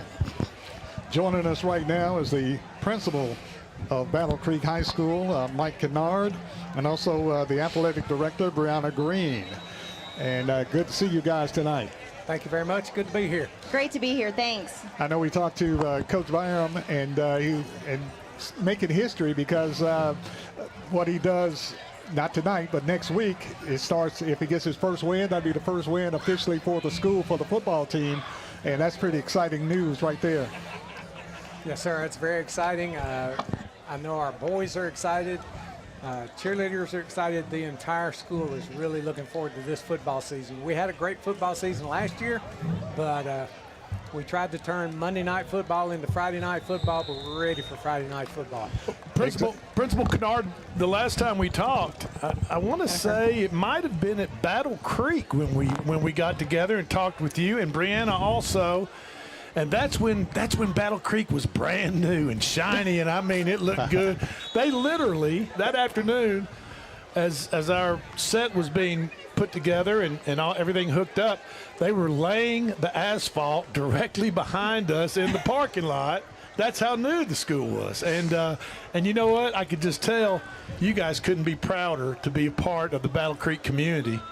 And the Cubs, which is the elementary, the Bears, which is the middle school, and of course the Grizzlies are the high school's nickname. And just to be a part of that, and I see folks out here with Battle Creek shirts on, and it's truly been kind of amazing for you guys, hasn't it? No, absolutely. Our families have really jumped in 100%. What do we need? What do we want? How can we build this culture early on and make this something really special for kids? Well, now we're at Spring Hill High School, and that's not too far from Battle Creek right now. But what Chris Pointer, who's with us right here from the Maury County Public School System, and Coach Keith Stacy have done, along with all their other fellow employees, to Spring Hill, is this transformation of this field, this baseball field and softball field, is nothing short of amazing. It's incredible. And the concession stand. I mean, it's really, they should be commended, and it's really something special. Wouldn't you agree, Principal Kennard? I would definitely agree. I've seen, I grew up in Columbia, seen Spring Hill all through the years, and man, it looks really good. I am so happy that this happened here. Happy that the Maury County School System has made this investment, not just in the new building that happened last year, but throughout the county. Our facilities are getting to the point where everybody's going to be envious of Maury County Public Schools and the facilities that have been built here. And of course, Battle Creek is a state-of-the-art school. It's beautiful, and kind of set the tempo for everybody else because it's a beautiful school. They have the turf and the stadium, and got all the accessories, all your things you need to be successful. Yes, sir. As an alumni of Columbia Central and Whitthorne myself, we're looking to build the tradition. There you go. So we've got the building, we've got the facilities, and we have the people to build the tradition. We had a great start last year, and we're going to build on it this year. Now, Brianna and you and Principal Kennard, I got to know, how many other schools have come over and played, used those new beautiful facilities, and how many of the administration of other schools or coaches have come to you all and said, How do we do this? And surely they've asked questions on the facilities, the football field, and everything else. Have they questioned you at all? I mean, they have to be a little. They have to be a little jealous. I mean, well, I'm also a Spring Hill native. I graduated from Williamson County Schools. Okay. And I can say, the stuff we're doing here ain't happening anywhere else. People are asking me constantly, what's it like over there? How y'all doing? And I'm just really blessed to be here, and everything our district is doing for us and our coaches and our facilities and our teachers. I mean, everything. It's not happening anywhere else. Mr. Kennard and Brianna, y'all both can answer this question. I know we talk about, all the shiny new Battle Creek, but talk a little bit about what's going on inside of the building. Our theme is kind of so much more, and the special things. You talked about tradition. If I'm a parent and I got a kid and I'm bringing them to Battle Creek High School for the first time, what happens behind those doors that just make it so special? We push for excellence in everything we do. We want to be excellent in our athletics, of course, which is what we're focusing on tonight, but also artistically, we push the arts. We are striving for excellence academically, just everything we do, socially, emotionally, everything is about. And the thing that I preached from day one, and I preached to all the people that I interviewed, and didn't have anybody that didn't like it. It's God first, your family next, and then we're going to work really, really hard. And we talked with Coach Burham before you guys came up, and that's the same message that we got from Justin Burham, that there's a 3 F's: faith, family, and football. I guess that's, which in this part of the he said that to me when I interviewed him, and I was pretty sold. This part of the country is, you can find that throughout. But you could just tell, talking to Coach Burham and talking to the 2 players that he brought up, that how serious they were about that, and how genuine and sincere they were about the message Coach Burham was putting out. I'm telling you, he has done a great job with our young people, just as Coach Hankins has with the girls and Coach Green, and the cheerleading, and just all throughout our building. I mean, last year at the first football game, some players were running off the field and they were high-fiving the co-players and the kids as they came by, and then they saw me standing there and they stopped, started to high-five me, and then came back and just shook my hand and looked me in the eye. I got you. He is setting that kind of standard for these kids. Have you ever been involved with the school, with the format has started at the lower grade, let's say 10th grade level only, and then moved up? Have you ever been involved with that type of high school, a new high school like that? No, sir. It's my first experience with that. And it's really exciting to see our kids who were 10th graders last year stepping up to be the leaders in the building, and they're doing it again as juniors. And next year, Brianna, they'll be seniors. Yeah, exactly. The first senior class of Battle Creek High School. Yes. And, it's, like you said, it's exciting to see them progress and get older and grow. And, kids grow in 1 year in high school. They change completely. But to see them be the first senior class, get that, kind of set that standard of winning culture. And that's what we talked about Coach Burham a little bit, about setting the bar. And his players agreed that, they're looked at as moving into the junior to senior year. They're the ones that are going to set the bar for forever at Battle Creek. And they took ownership of that last year. That was, as we were in our teachers' meetings before the school year started, that was one of our concerns, that we don't have seniors to set the example. And those 10th graders really stepped up and set the tone for the entire building. Fantastic. I just couldn't be. So, let's talk about other sports besides football. All right. Because there's a bunch of them. There is. Now let's. How you got a soccer team? Let's name off some sports at Battle Creek besides football. Let's see. We got volleyball going on right now. We got girls soccer preseason at home tonight. We've got playing on that big beautiful field. Absolutely. Okay. Absolutely. All right. We got track, cross country. We added wrestling this year. Boys and girls basketball, baseball, softball. Boys soccer, and then do you have golf team yet? Cheerleading, don't forget about cheerleading, cheer coach. Absolutely, I love my cheerleaders. You're the cheer coach also. I am. All right. Yes, sir. Okay. Yes, sir. And then Spring Hill lets us co-op with their kids for golf, bowling, and tennis. You got a lot going on. We do got a lot going on. As athletic director, you got a full plate. Now, where were you before Battle Creek? All right, I was at Summit High School for 6 years. Oh, that's kind of the. I know. That's kind of the evil. Right that's kind of the line. evil empire over there. It's right over the line, and I'm just telling y'all, it ain't happening over there like it's happening over here. Okay. Just saying. And so, okay, all right. So you were at Summit. Is that where you started at Summit? I did. I started my teaching career there, started my coaching career there. Really grateful for a lot of people still in that building, but really happy to be over here with Mr. Kennard and this incredible group of coaches, teachers that he's put together. Just people who are all in for Battle Creek all the time. All the time. For the kids, the experience they're getting, in the classroom, out of the classroom, we put together an incredible group. Well, I'll tell you what, Collinwood's coming up from Wayne County. Yes. If you've been around these parts for a while, Mike, you know Collinwood, they come to play, and they play hard. They might be a little outmanned sometimes, but they leave it every single bit on the field, and there's nothing more than they would like. Every time I've taken a team up against them, we knew we were in for a fight. Then to come up here. Yes, Back sir. in the old days, Spring Hill and Collinwood were in the same district, and they would play Spring Hill, Forest, and I know Collinwood, Cornersville, and Richland.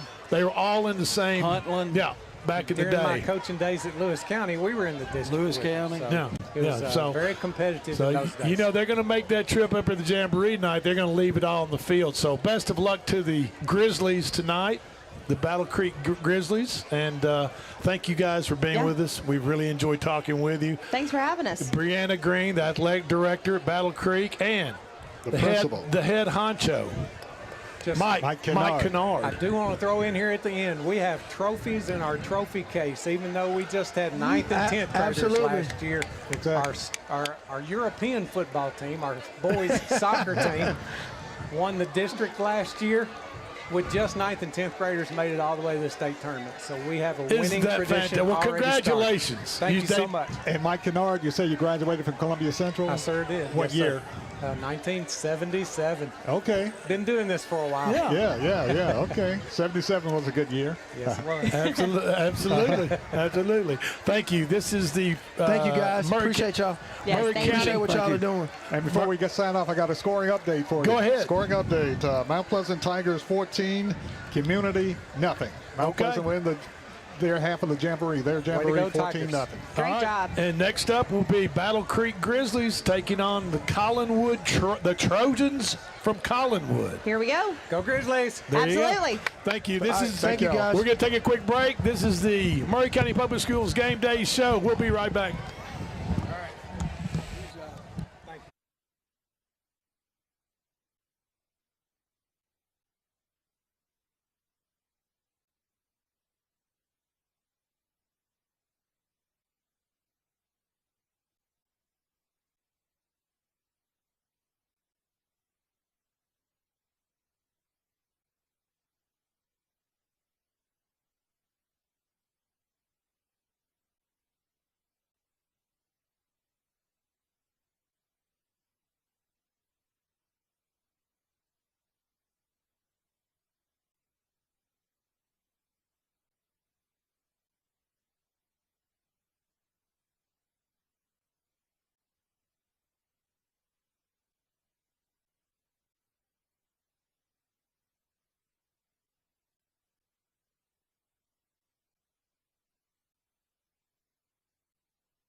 And welcome back to the Maury County Public School High School Game Day Show. The Jamboree here tonight in Spring Hill.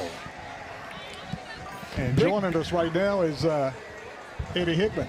Hello. Eddie, how you doing? I'm doing fine. How are y'all? Doing good. Exciting night for football here at Spring Hill. Jamboree. Yes. Now, Mr. Hickman, you've been around just a couple more years than I have. I've been around these parts for a pretty long time. I thought you was older than I was. Tell us about. I know you're proud of Maury County Public School and the education people downtown. You work down there. You were the head honcho down there. Tell us about this project and your overall reaction to when you come on the campus here for the first time here and see these fields and see Mount Pleasant, see Columbia Central's football field. Tell us how that makes you feel. It makes me feel wonderful. You know, I'm glad that Maury County Schools has gotten the money to be able to do something like this. It's amazing. If the supporters, used to supporters, would come out and see these fields, they'd understand. They would understand. They'd go in awe if they walked up on Spring Hill. Even the naysayers. Absolutely. What about the naysayers? What about the people? Oh, we don't need to borrow that type of money. We don't need to do that. I mean, not all of them. You can't convince some people, but there would be a certain percentage of them that would walk out here and they might not admit it publicly, but if you get them behind closed doors, they might say, you know what, that's pretty darn sharp. That's pretty amazing. It's sharp. Of course, a lot of people would say you need to spend that money inside the school building, you know. Okay. But it's a wonderful field. I've been to Maury County Stadium. I've been to this stadium. Haven't been to Mount Pleasant yet. But I'm telling you, if people would come and watch a football game on this field in Maury County Stadium, how it's risen up, it's raised the you can see a lot more of what's going on the field. Without a doubt. And it's just a beautiful upgraded facilities. Oh, yes. I mean, you look at these softball and baseball fields, the netting on them are high tech, and you could just sit in the stands with no obstructed views, look straight through that netting and be as safe as a kitten sitting on a pillow. I mean, I think people would enjoy it. Yeah. Now, how about this, Mr. Hickman, Eddie? Let's talk about the importance. You've been around sports long enough. Barry Duke's been around. Keith Stacy's been around sports long enough. And not to say these guys on the end haven't. But let's talk about the importance of sports within a high school, middle school, sports within a community and within the high school and the schools themselves, how important they are. It is super important. You know, you got to have these things. You got to have these sports you for these children. You have to have academics. You got to have academics. And let's not say one's more important than the other. That they work in concert together. That's true. And you got to have it, or you're going to have a lot of kids drop out of school.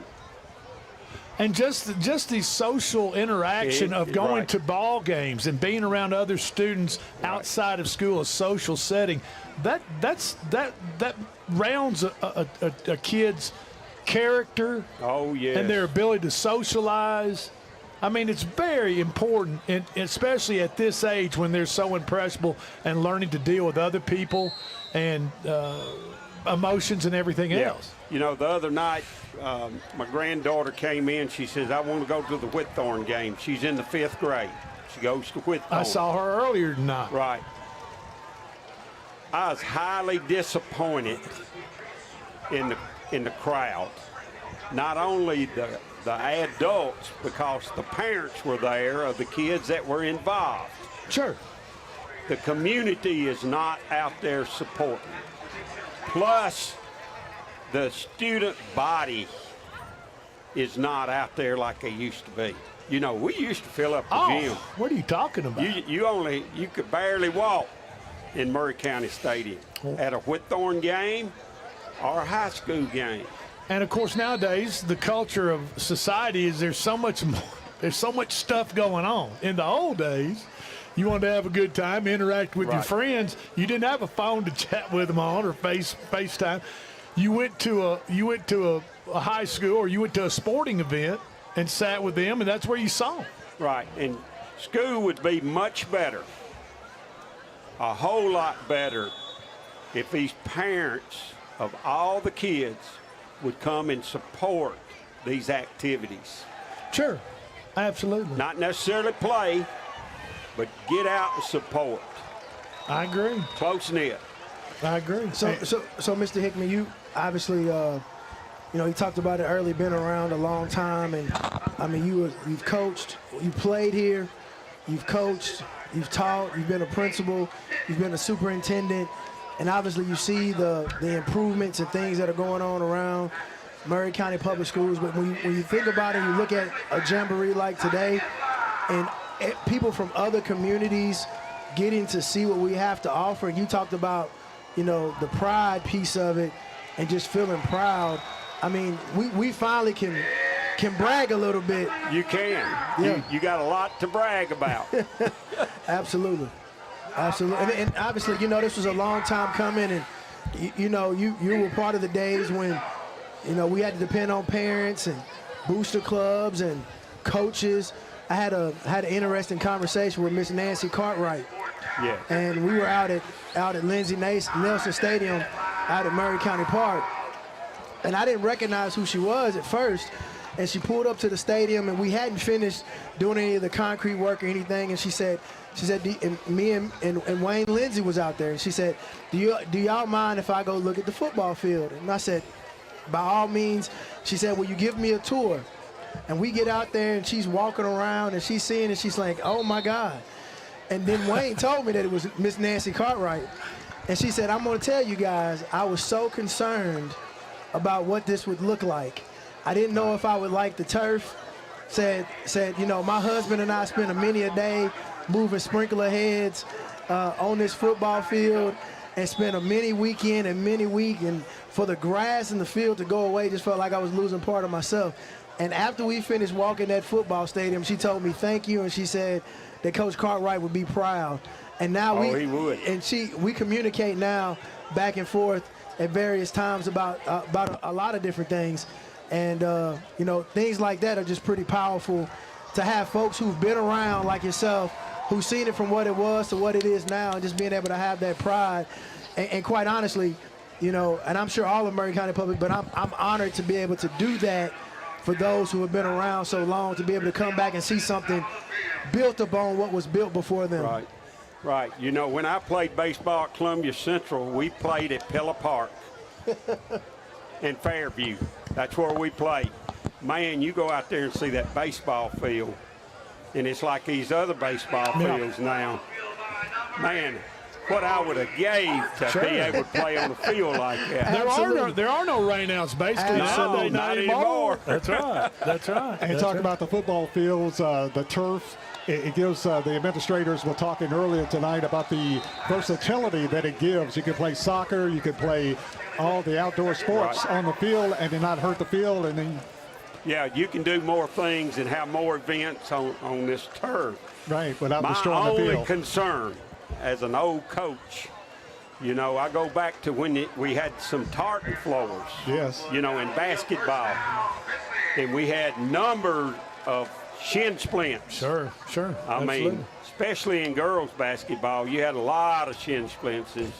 But I just wonder about the injuries that this turf is going to cause. Well, they tell me now it's not like the old turf where it was like concrete with a layer of carpet on top. Now it's padded somewhat. It's padded I think you've got enough give. There's enough give that I don't think you'll see the kind of injuries that even pro athletes even have. We know high school kids aren't as big and strong and fast. There's enough give that I think will be okay. Yeah. Hey, we got to go to a break. Big Kahuna, Thank you. former superintendent of Murray County Public Schools, Coach Hickman, Eddie Hickman, the legend. Thank you for spending some time with us here on the Murray County Public School Game Day Show. We're going to take a quick break. We'll be back in about 5. Don't go anywhere.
And welcome back to the Murray County Public School High School Game Day Show, the Jamboree here at Spring Hill.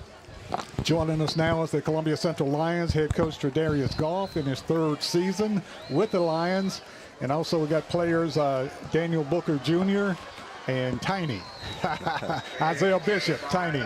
So, Tiny. Yeah. You couldn't tell it by looking at him, but it's Tiny. And of course, got the Jamboree tonight. Take on Spring Hill, homestanding Spring Hill tonight. And of course, that's the precursor to the season, which starts officially next week. And I know you guys are excited about tonight's game here at the Jamboree. Yes, sir.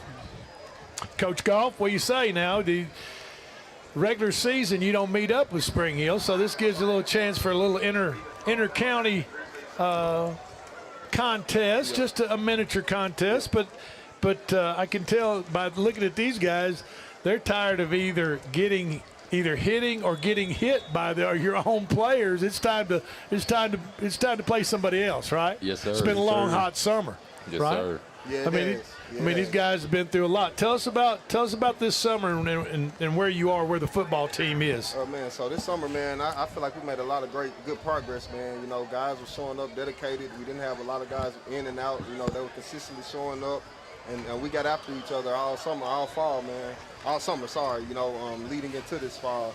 And guys have worked hard. We challenged them. They responded. We put them through adversity, and they keep clawing and finding a way to show us that they can overcome that adversity, man. So I'm just hoping that going into this season that it transfer to the field, man, and they work together as a unit, as a whole, and we keep climbing that mountain. And you sound like you're excited, too, about the Jamboree and getting the season started, so we're pretty optimistic about your football team. Yeah, most definitely, man. It's exciting. You know, anytime you get to meet up with us in Spring Hill, get to meet up, you know, it's a big thing. A lot of people in the county, man, and just this Jamboree as a whole, as far as Mr. Pointer here putting it on for us as a county Jamboree, I think it's a great thing, man. You see how many people come out and really love the game of football, man. Crowd participation is 100% tonight, and a lot of people out enjoying the game of the Jamboree so far. And it's been a hot day, but it's cooling off a little bit now. It's not too bad. It's bearable right now. So it should be exciting between Columbia Central and Spring Hill. And you mentioned anytime Columbia Central and Spring Hill get together, it's always special. Yeah, most definitely. Even the 2 meetings we've had the past 2 years against each other. The first one in overtime, and then last year we had to claw to get out of here with a W. So I don't expect nothing less tonight. Now, go ahead. Of course, you got 2 of your top players with you. You got quarterback Daniel Booker with you. Also, Isaiah Bishop, better known as Tiny, because he's such a small guy. Yeah. And they got the game faces on. They're ready to go right now. Like you said, man, we kind of tired of banging up on each other, ready to go against somebody else, man. And tonight is that opportunity to just release, and get out here for the 2 quarters that we get opportunity to go against another opponent and show what we can do.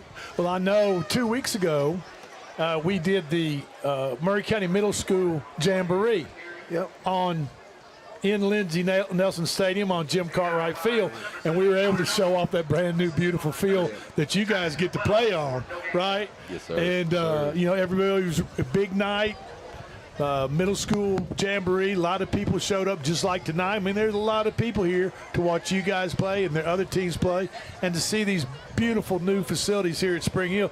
They get to show off their field tonight, right? Yeah. And believe it or not, and I know it's just a coincidence, and I know, but Coach Dickinson, coach of Whitthorne Middle School, he brought up number 7 for him and number 77. Okay. And they won that night. I'm not putting any pressure on you. I'm just telling you. He brought up number 7, his quarterback, and he brought up number 77, and they won. So there you go. Sevens are wild. You know, if you were playing poker, you just say sevens are wild. So tell us, Isaiah Bishop, you're a senior this year. Yes, sir. So let's talk about what your expectations are as a senior going into this football season. Yes, sir. We put a lot of work in this offseason as linemen, staying after practice and doing a bunch of stuff as a group. We bonded a lot over this summer, and I hope we're gonna have a good connection over there on the line. Yes, sir. And we're gonna put in a lot of work, and we hopefully gonna give y'all a show. Now, you're a senior, so when you and not to say that your quarterback Daniel acts up or anything like that, but when you see younger players getting a little out of line and not doing stuff, do you take it upon yourself to kind of say, hey, either don't do that or do this or be on time or be to practice? I mean, there's a sense of accountability when you're an older player trying to bring up and show the younger players what standard to keep. Yes, sir. If they're talking during coach talking, you gotta yell at them. No, that's a no-go. If they're late, up downs, always up downs, and there's no goofing off. No, I got you. And now, Daniel, you're junior quarterback. Yes, sir. So let's talk a little bit. You feel do you consider yourself a dual threat quarterback? Yes, sir. I definitely do. I've always been able to run the ball, and this season I did a lot of work passing the ball. Our offense is getting real good. We're getting better than we have been in a long time. So we're gonna be moving the ball this year, definitely. Coach Goff, would you say this year we're going to be throwing the ball more or running the ball, or hopefully a balance? Hopefully a balanced attack. Most definitely a balance, man. We got some good guys. We got athletes all over the field this year on offense, man. We got a dual threat quarterback who can run the ball, and then we got 3 good running backs. When they're all healthy right now, you'll see Zane Nash tonight and Hani. You're a little banged up at the running back position. Is that what you're telling us? Yeah. Okay. Hassan Ball and Jamari Hall, they just got a little ankle sprains, but they'll be back next week. And then at receiver, we got guys Jamari Brown, Cam Bridges, Richard Powers, R.J. White, Toto Baldwin, Dallas King. So we got a variety of guys, man, this year that we can get the ball to and make plays. Would you say you have more of a veteran squad or a younger squad this year? I mean, or just a pretty good mix? So we got 5 seniors this year, and we got 5 seniors on the entire team. 5 seniors on the entire team, man. Well, then you're not veteran heavy, I wouldn't think. A lot of guys got a lot of playing time last year, man. So this year I'm hoping that it paid off getting those guys quality minutes last year. Like Hassan Ball, he'll be a sophomore. He started against Page last year, and he didn't look out of place. Then Jamari Hall, he got some time against Franklin County, and he had a good game that year. Jamari Brown, he started for us at running back early on in the year as a sophomore. And as well as anybody, there's no substitute for game reps, game time. There's no way you can. A player in true game time shows exactly what they can do, not practice or anything like that, right? So not at all. You got to get out there and get the reps, and and that's the only way to perform. And perform. That's the only way to get ready for that. So Daniel and Tiny, obviously being 2 leaders on the team, let's talk a little bit about, and I'm gonna start with you, Daniel. What goals have you set out to see the team accomplish? Obviously the coach and the coaching staff have, but what do you personally want to see, and then obviously what goals do you have for yourself? What I want to see out of my team is a state championship. That's right off the back. What I want to see me and my brothers go to state and win it all. For myself, I've set goals to pass for a certain amount of yards, rush for a certain amount of yards, and have a certain amount of touchdowns. But in the real goal is to work as a team, get that ring on our fingers. Absolutely. Tiny. And of course, what about you, Tiny? Yes, sir. I'm gonna piggyback off of what Daniel said. I want us to win a state championship and show our teamwork and show everything that we've been putting in this off season, and just show everybody what we can do. Daniel, you right-handed? Yes, sir, I am. I'm right-handed. So this guy's pretty important on the offensive line right here. I mean, the left tackle, that's the moneymaker in the pros. That's the position gets paid, especially with a right-handed throwing quarterback. Yes, sir. So he's gonna keep your blind side ready to go. So when yes, sir, definitely. I'd rather have nobody whenever he else. needs a cheeseburger, whenever y'all go to McDonald's, I'd go on and buy him a Big Mac. I'd go on and give him something to eat and treat him every now and then, because he probably might save you from a sore bone or headache come Saturday morning, right? Yes, sir. Okay, there you have it. And of course, last year, Daniel, you had to share the quarterback spot, and now you're the man now. So that gives you command of the team, and they are looking for you for leadership and to take them to that state championship that you're talking about. It starts at the quarterback position. So how do you handle pressure, or is there any pressure? In the game, I really don't think about nothing else but, driving the ball down the field and getting in the end zone. I mean, it's always, you know, a lot of people around or a crowd, you know, people saying this, that in the back of your head, but the real goal is to focus and lock in, you know? Exactly right. Now, are you all using radio headsets, or no? You don't in high school? Nah. They haven't gotten to that point yet. We haven't got to that point yet. No. Huh? So they're still sending you, just sending them in left and right. Yeah. So y'all have had a chance to play under Coach Goff and his staff for a couple of years now. Talk about Coach Goff. What do you enjoy about, or what is it like playing for Coach Goff? Let me put it like that. Coach Goff's definitely, he's a great head coach. You know, he pushes the whole team, everybody, not just as a team, but as individuals. You know, I always catch him saying something to me or to my teammates, just talking to us, picking at us one-on-one, telling us how to get through certain situations and how to face adversity. You know, he's always on my right beside me, you know, telling me, hey, do this, do that, you know, keep your head on. You know, sometimes the play don't go right or something. I get frustrated, you know. He's always right there beside me like, hey, keep it chill, you know. He's a great head coach. I wouldn't ask for nothing better. Hey, Coach Goff, talk about your assistants a little bit. Who you got on your staff this year? Man, for the most part, we got majority of everybody back, man. You know, we got Coach Mack, who's over there right now, Coach Stone, DC, Coach Hall is back, and we added another offensive guy, Coach Harrison. Who's your OC? Who's going to be calling the plays for you? Coach Hall. Coach Hall and Coach Harrison, they work together, man, and they've been doing a great job. And then, like I said, I have a good staff, man. You know, I think and that's so important. Yeah, I mean, your success, obviously you're the head man, but your success also depends on the people you have around you, right? And I think, like I said, this year, you know, I feel like we got the right pieces, man. Just based off how we performed this spring, heading into the fall scrimmages, man. I've seen a difference in us as a team, the way we moved the ball and finished drives offensively, and was able to get stops defensively. You know, I've seen a big difference, and we've been solid on defense the past 2 years. Offense, we kind of struggled, and this year, I think we've solved the problem and kind of answered some of them questions. And Coach Dre Hall, of course, your offensive coordinator, was a tremendous wide receiver for the Lions when you won the state championship. And, so you got a good coaching staff going with you. Nah, most definitely, man. You know, it's always good. I look around and see guys who either won state championship as a player or been to the state championship multiple times as coaches. And you know, so I think that recipe right there is good for the group of guys that we have, you know, a young nucleus along with some good seniors that we have this year, man. So, like Coach Stone, a veteran coach. Yeah, most definitely, man. Coach Stone, and you wouldn't think it, but those guys, man, they love Coach Stone, man. They love him, man. I say, you know, when they, because I had a parent one time ask me, ask the son, what about Coach Stone? He's like, man, I love Coach Stone. So he just, the way he interact with those guys and can relate to them and get his message across to them and get them to buy in, man, it's amazing to see.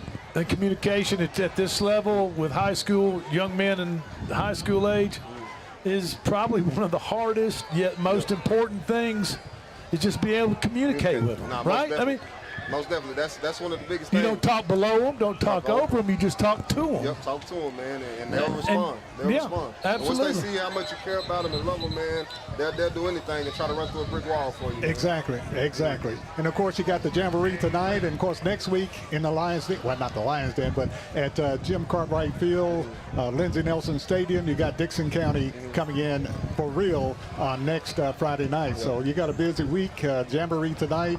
Then everything starts in earnest next week as the Lions will host Dixon County. Yes, sir. Yep. And I would say the main thing is get through tonight with no injuries and everybody come out healthy, and then prepare for Dixon County next week. That's a win for us. If we can do that tonight, you know, get through this healthy and get some quality reps in, man, that's a win all day for us. And I know Daniel Booker, of course, quarterback for the Lions. We talked Saturday a little bit, and excited. You got a big offensive line protecting you right now. Of course, you got Tiny at left guard, and then you got left tackle, and then you got a lot of guys with pretty good size to protect you now. That's pretty important. Yes, sir, definitely. It's a big part of the offense. You know, if I can't get time in the pocket, or if they don't make the right blocks when we're running the ball, you know, there's not much we could do. I like to look at my line as grown men. You know, I know they all got my back, especially my guy right here, Isaiah Bishop. It's like my brother. I wouldn't go to war with nobody else. Exactly. Right. You can't beat that. Yeah, There you go. yeah. Yes, sir. Quarterback is as good as his lineman. Who's your center, Coach? My Goff? center is Von Hatton. Okay. Vontae Okay. Hatton, Yeah, that's a lot of He's size up front. He's a big boy, man. We got a nice size line. Yeah, yeah. I know that has to excite the offense. Having a good offensive line that gets the ball going, and quarterback is got some experience, so line should do okay this year. Should be all right. Yes, sir. Yes, sir. You're listening to the Murray County Game Day Show, the Jamboree here at Spring Hill. And we'll take a break, and we'll be back. Want to thank Coach Jadarius Goff and Isaiah Bishop, along with Daniel Booker. We'll take a break. And let's remind folks, the marquee matchup of the night, Columbia Central High Lions up against the host Spring Hill High School Raiders. Kicks off right after this, 9 o'clock tonight. So stay tuned. That's right. We'll be back right after this timeout.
And welcome back to the Maury County Public School Game Day Show. I'm Drake Colley. Thank you for joining us. We are streaming right now. And on the field with 1:37 to go in the second period. Looks like Battle Creek's got a 7-0 lead on Collinwood in our second matchup of the night. The third matchup of the night is of some interest to our guest right here on the game day set, as the Columbia Central Lions take on their inter-county rival and host of the High School Jamboree tonight, the Spring Hill High School Raiders. And right here on the game day stage, I've got two assistant principals and the principal of Columbia Central High School. Shonda Sparrow Lang, the principal of Columbia Central High. I'm going to start out with you, okay? Hello. You're going to be my first victim. Okay. All right. Now, first of all, how many assistant principals does one principal need in this world? You know, I say we have 3 assistant principals, and I always tell people I'm the Mac in the back. They do all the work. I'm just the Mac in the back.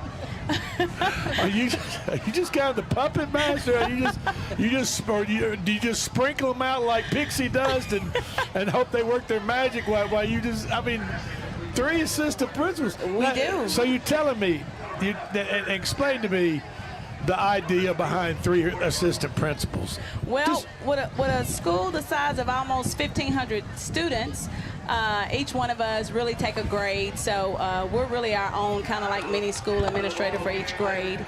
Okay. Because we have approximately maybe 300 and something students in each grade. So you kind of need that administrator over each grade. But we work really well together. We have a new addition to our admin team. I really call us the dream team. That's what we are. We are the dream team. I can understand that. We do. Okay. One of our new additions that we have is Miss Sonia Perez Harrington, who came with us. Raise your hand. So that's me. Raise your hand. Raise your hand. I'm here present. But we really all work well together. So we're around each other all the time. We all have a like-minded thought when it comes to students, and all love students, and we want the best for the Central High School. There's no place like Central. Okay, well, let's say hello to your 2 assistants assistant principal we have up here. Now, Miss Perez Harrington, you just raised your hand. That's me. And Dr. Curry. That is me. And so when Miss Sparrow Lang says we're all like-minded, what is she referring to when she talks about all of you all, the 3 assistants and the principal, and probably everybody in the administration of Columbia Central High School, I would guess. I know it's about being on the same page, but being like-minded in what sense? One of the most important ways, in my opinion, that we're like-minded is that we all want what's best for kids. And if it's not what's best for kids, then it's not happening at Central High School. And whether it's inconvenient or uncomfortable for the adults, we're going to do what's best for kids, number 1.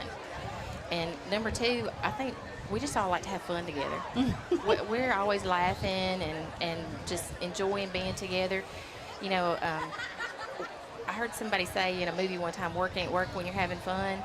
And I love to get up and go to work every day because I enjoy being with those kids. I enjoy being with this dream team, and I enjoy being with our staff. And I am proud to be a Lion at Central High School, and I do believe it is the best high school. And I think it's important when you're talking about work. I think it's important, and I hope other people do too, that work isn't always easy. But it shouldn't always make you miserable to be there and doing it. You know what I mean? There should be some type of enjoyment of getting a job done, doing a good job, doing what's asked of you, doing what you're expected to do, what you get paid to do. But I think there's also something to be said to finding a career that you like and enjoy. Yes. And I'll tell you, I had a mother in special education for 22 years, and she didn't make a ton of money at it, public education, but she loved it. And she looked forward to each new school year was like a new, like for football fans like Coach Stacy and I, and you guys too, for football the sports fans, you understand each year brings on new challenges, a new team, new players, and a kind of a rebirth of a team. Yes. And they start from the first game, right? And you go through the course of a season, just like you as assistant principal and principals and teachers do. Would you agree with that, Principal? I would definitely Sparrow? agree with that. It's just, I think this profession is always something new, and each day we wake up, different things happen. So we're excited. Again, we see students progress through different grades, growing from a freshman to a senior. So just that going into that adulthood, understanding, having those conversations when students come back as a senior and say, wow, I wish I would have did this my freshman year. So just it's something new. We have new family members, and they are excited to be at Central. So it is. It's a new year, refreshing. We've started out on a high note this year. Super excited about our kids coming back. And they are excited. So they are coming to us left and right with new ideas, brand new ideas. Again, our theme this year, there's no place like Central, made a battle built to win. And I think we're doing that in all facets at Central High School, athletics and education. And we have one of the main cogs from the downtown office with us, Coach Keith Stacy with us right now. And if you guys just want to talk, you can jump in there. I've been helping out with this broadcast with the Maury County Public Schools and game day shows and jamborees for a few years now, and gotten to know Coach Stacy and some of the administrators all across Maury County. And one thing I've kind of figured out is there's not a whole lot of separation between downtown office and Central and Mount Pleasant, Spring Hill, administration offices, even teachers down, and can you all talk about that a little bit? What I would say, we say this a lot around the central office, is we're a big district, but we're a small district. We're the biggest district in South Central, which is the core region that we belong to, as how the state has divided up core regions across the state. Maury County is the biggest school system in that region, but we are not so big that we're separated. In fact, we actually have a fairly small central office staff. It's really not any larger than school districts a third the size of us. So there's a lot of close-knit visits and conversations, and we work together. And I will say that when I'm out at any school, I've always felt welcome from day one, and I always feel like I have a say in the conversation. But I'm going to especially toot Central's horn for that right now. Toot, toot. And I love going to Central. We love having you. It's always a pleasure to go over there. We do a lot of our district professional development at Central. It is our largest school in terms of enrollment, and we're starting to use Battle Creek a little more for some things because it too is a large facility. But I've never had a bad day at Central, and I've heard through the years, unfortunately, how rough Central is, how tough Central is, and in some cases, just to be honest, how bad Central is. It is. All of that is untrue.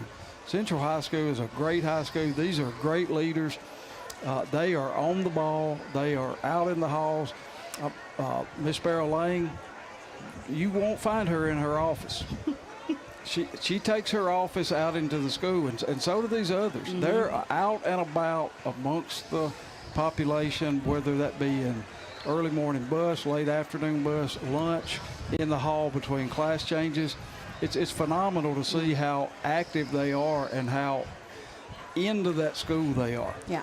And it's a community. Ms. Ventura and Mr. Stacy, the central office staff, it's family. So, it's hard to go in school districts where you can't call downtown, but they're always readily available, just to even be a listening ear. a lot of times we just, don't have questions. I just need to call. I'm like, okay, Mr. Stacey, I need to vent. And so they're always there for us, and it is a family. And also the principals.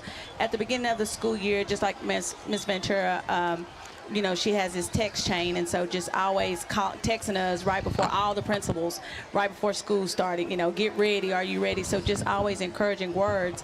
And the principals around the district, the reason we're so close, because we're always reaching out to each other, because we all have the same problems, just in different areas, but, or just highlights. So it's a communication. Our, APs and principals, we meet together, we have an admin retreat. We just talk about things. So it is very community oriented here in Maury County, which is why I love it. Hey, I'll tell a quick story. We did new teacher orientation, and we do it every year. We had a great bunch of new teachers come in this year. We had about 80 to 90 of them. We held that in-service over at Central, and we were with them for 3 days. At the end of the 3rd day, we played a little game with them, and the game was guess who the person is. And one of our supervisors put up on the screen a brief description of all of the central office staff. And then the teachers could guess, who is this? And when we were done, they said, y'all are those people? You mean y'all actually come out to the schools and do this? You don't send other staff? And we were like, nope, that's us. That's what we do. That's what we do. We're not separate. We're not sitting in an office away from everything. Now, we got good people taking care of those things, but we're out there as much as we can be and as much as we are needed. Okay, so this is the talk about assistant principals, people down at the downtown office. Now, let's talk a little bit about students and where the communication process between principal, assistant principals, student issues, parents. I mean, obviously, in any type of situation, from a family to business, school, work environment, communication between everybody involved is so important. It's key. Because you can't, as soon as communication changes or something gets twisted and passed on to somebody else, that old game you used to play is it whisper something in somebody's ear and pass it all around the room, and it's totally different at the end. Yeah. That happens nowadays all the time in this world, in the social network. So talk to us and tell the folks a little bit about students, communicating with them, communicating with their parents. Has it gotten easier? Has it gotten tougher? How do you all tackle that gap, that communication gap? I think one of the most important things that we strive for is transparency. If students want to know, they come ask. We're always out and accessible, so they don't have to make appointments or email us. They just come and find us. We're very approachable.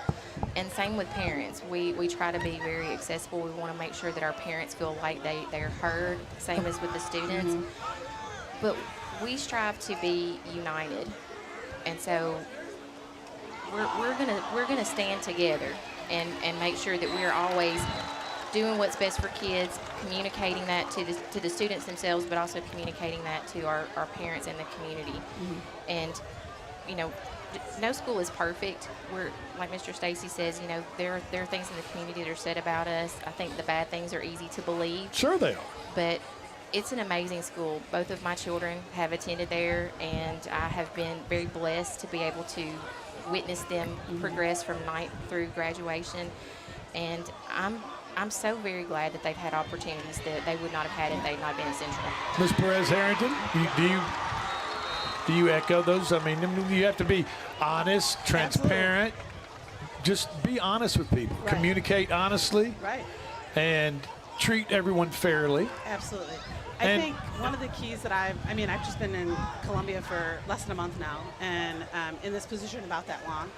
And one thing that has struck me is the conversations that our staff, from any level of staffalty, as Sparrow Lane refers to them, we will tell the children, we're here to work for you. You don't work for us, we work for you. That visibility is we're communicating their value, and when we're visible and we're communicating the value, that makes it viable. And so the parents can come to us because we're in there proactively.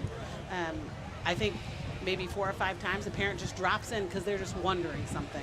We make ourselves available immediately, as much as you can. Yeah.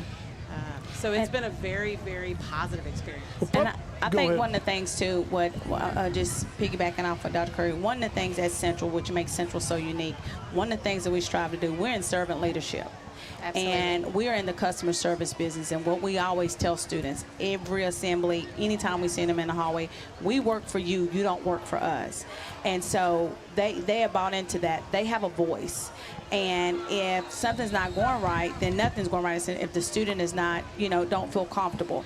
So they have a voice. We teach them how to use their voice, be advocacy for themselves, and just able to come to us. So, without saying, oh, this is wrong. Matter of fact, we had a meeting today and the students were saying, anytime they come to us, most of the time the answer is going to be yes. But same way with our parents, we have, our cell phones. We'll give out our cell phone numbers here. You can call me. So we're big on communication. And we were talking with the principal of Mount Pleasant, Eric Hughes, earlier. We had him on the show. And Eric, Principal Hughes, I call him Eric, I've known him all life. Principal Hughes was talking about their job as educators, talking about his faculty and him as an administrator, and of course he's been a coach and a teacher his whole life. But he talked about going beyond graduation day, being, that nowadays, it's not for him if he and his staff are just trying to get them to graduation day and move them on somewhere, then they're not doing their kids justice. Right. So along with the Maury County Public Education system and what you offer at Columbia Central, vocational programs, CTE, all that type of stuff. Tell the folks that are you holding the same mindset that if you just getting them to across that stage and get that diploma, then you've done your job? I kind of feel like Eric. I kind of feel like, what?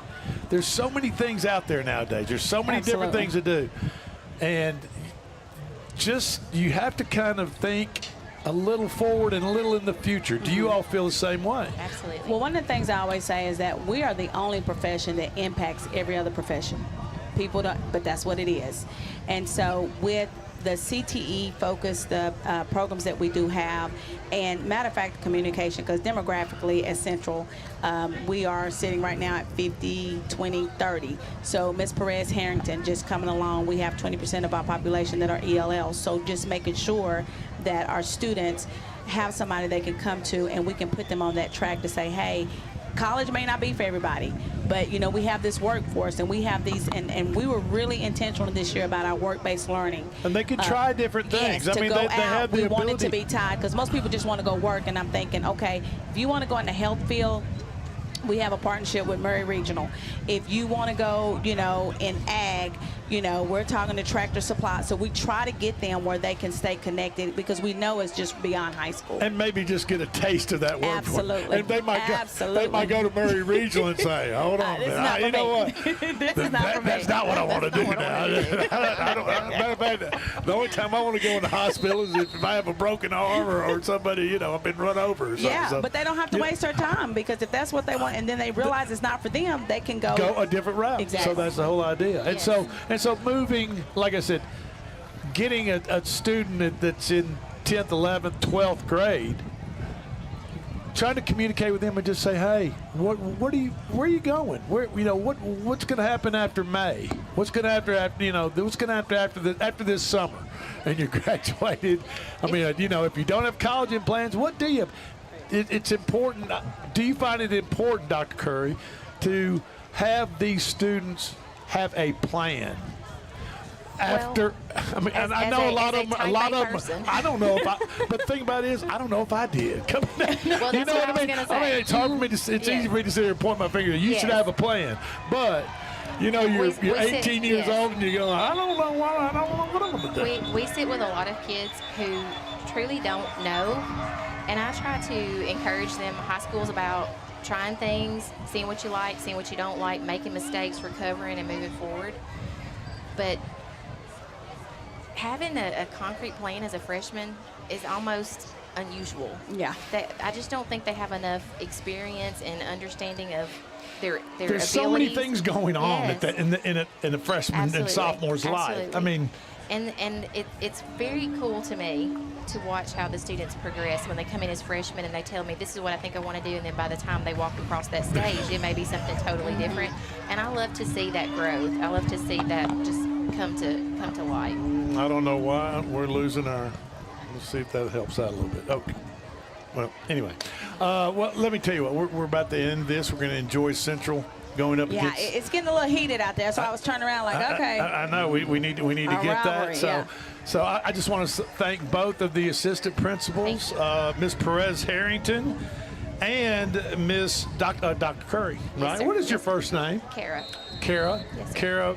Kara Curry. Yes, sir. Dr. Kara Curry. Yes, sir.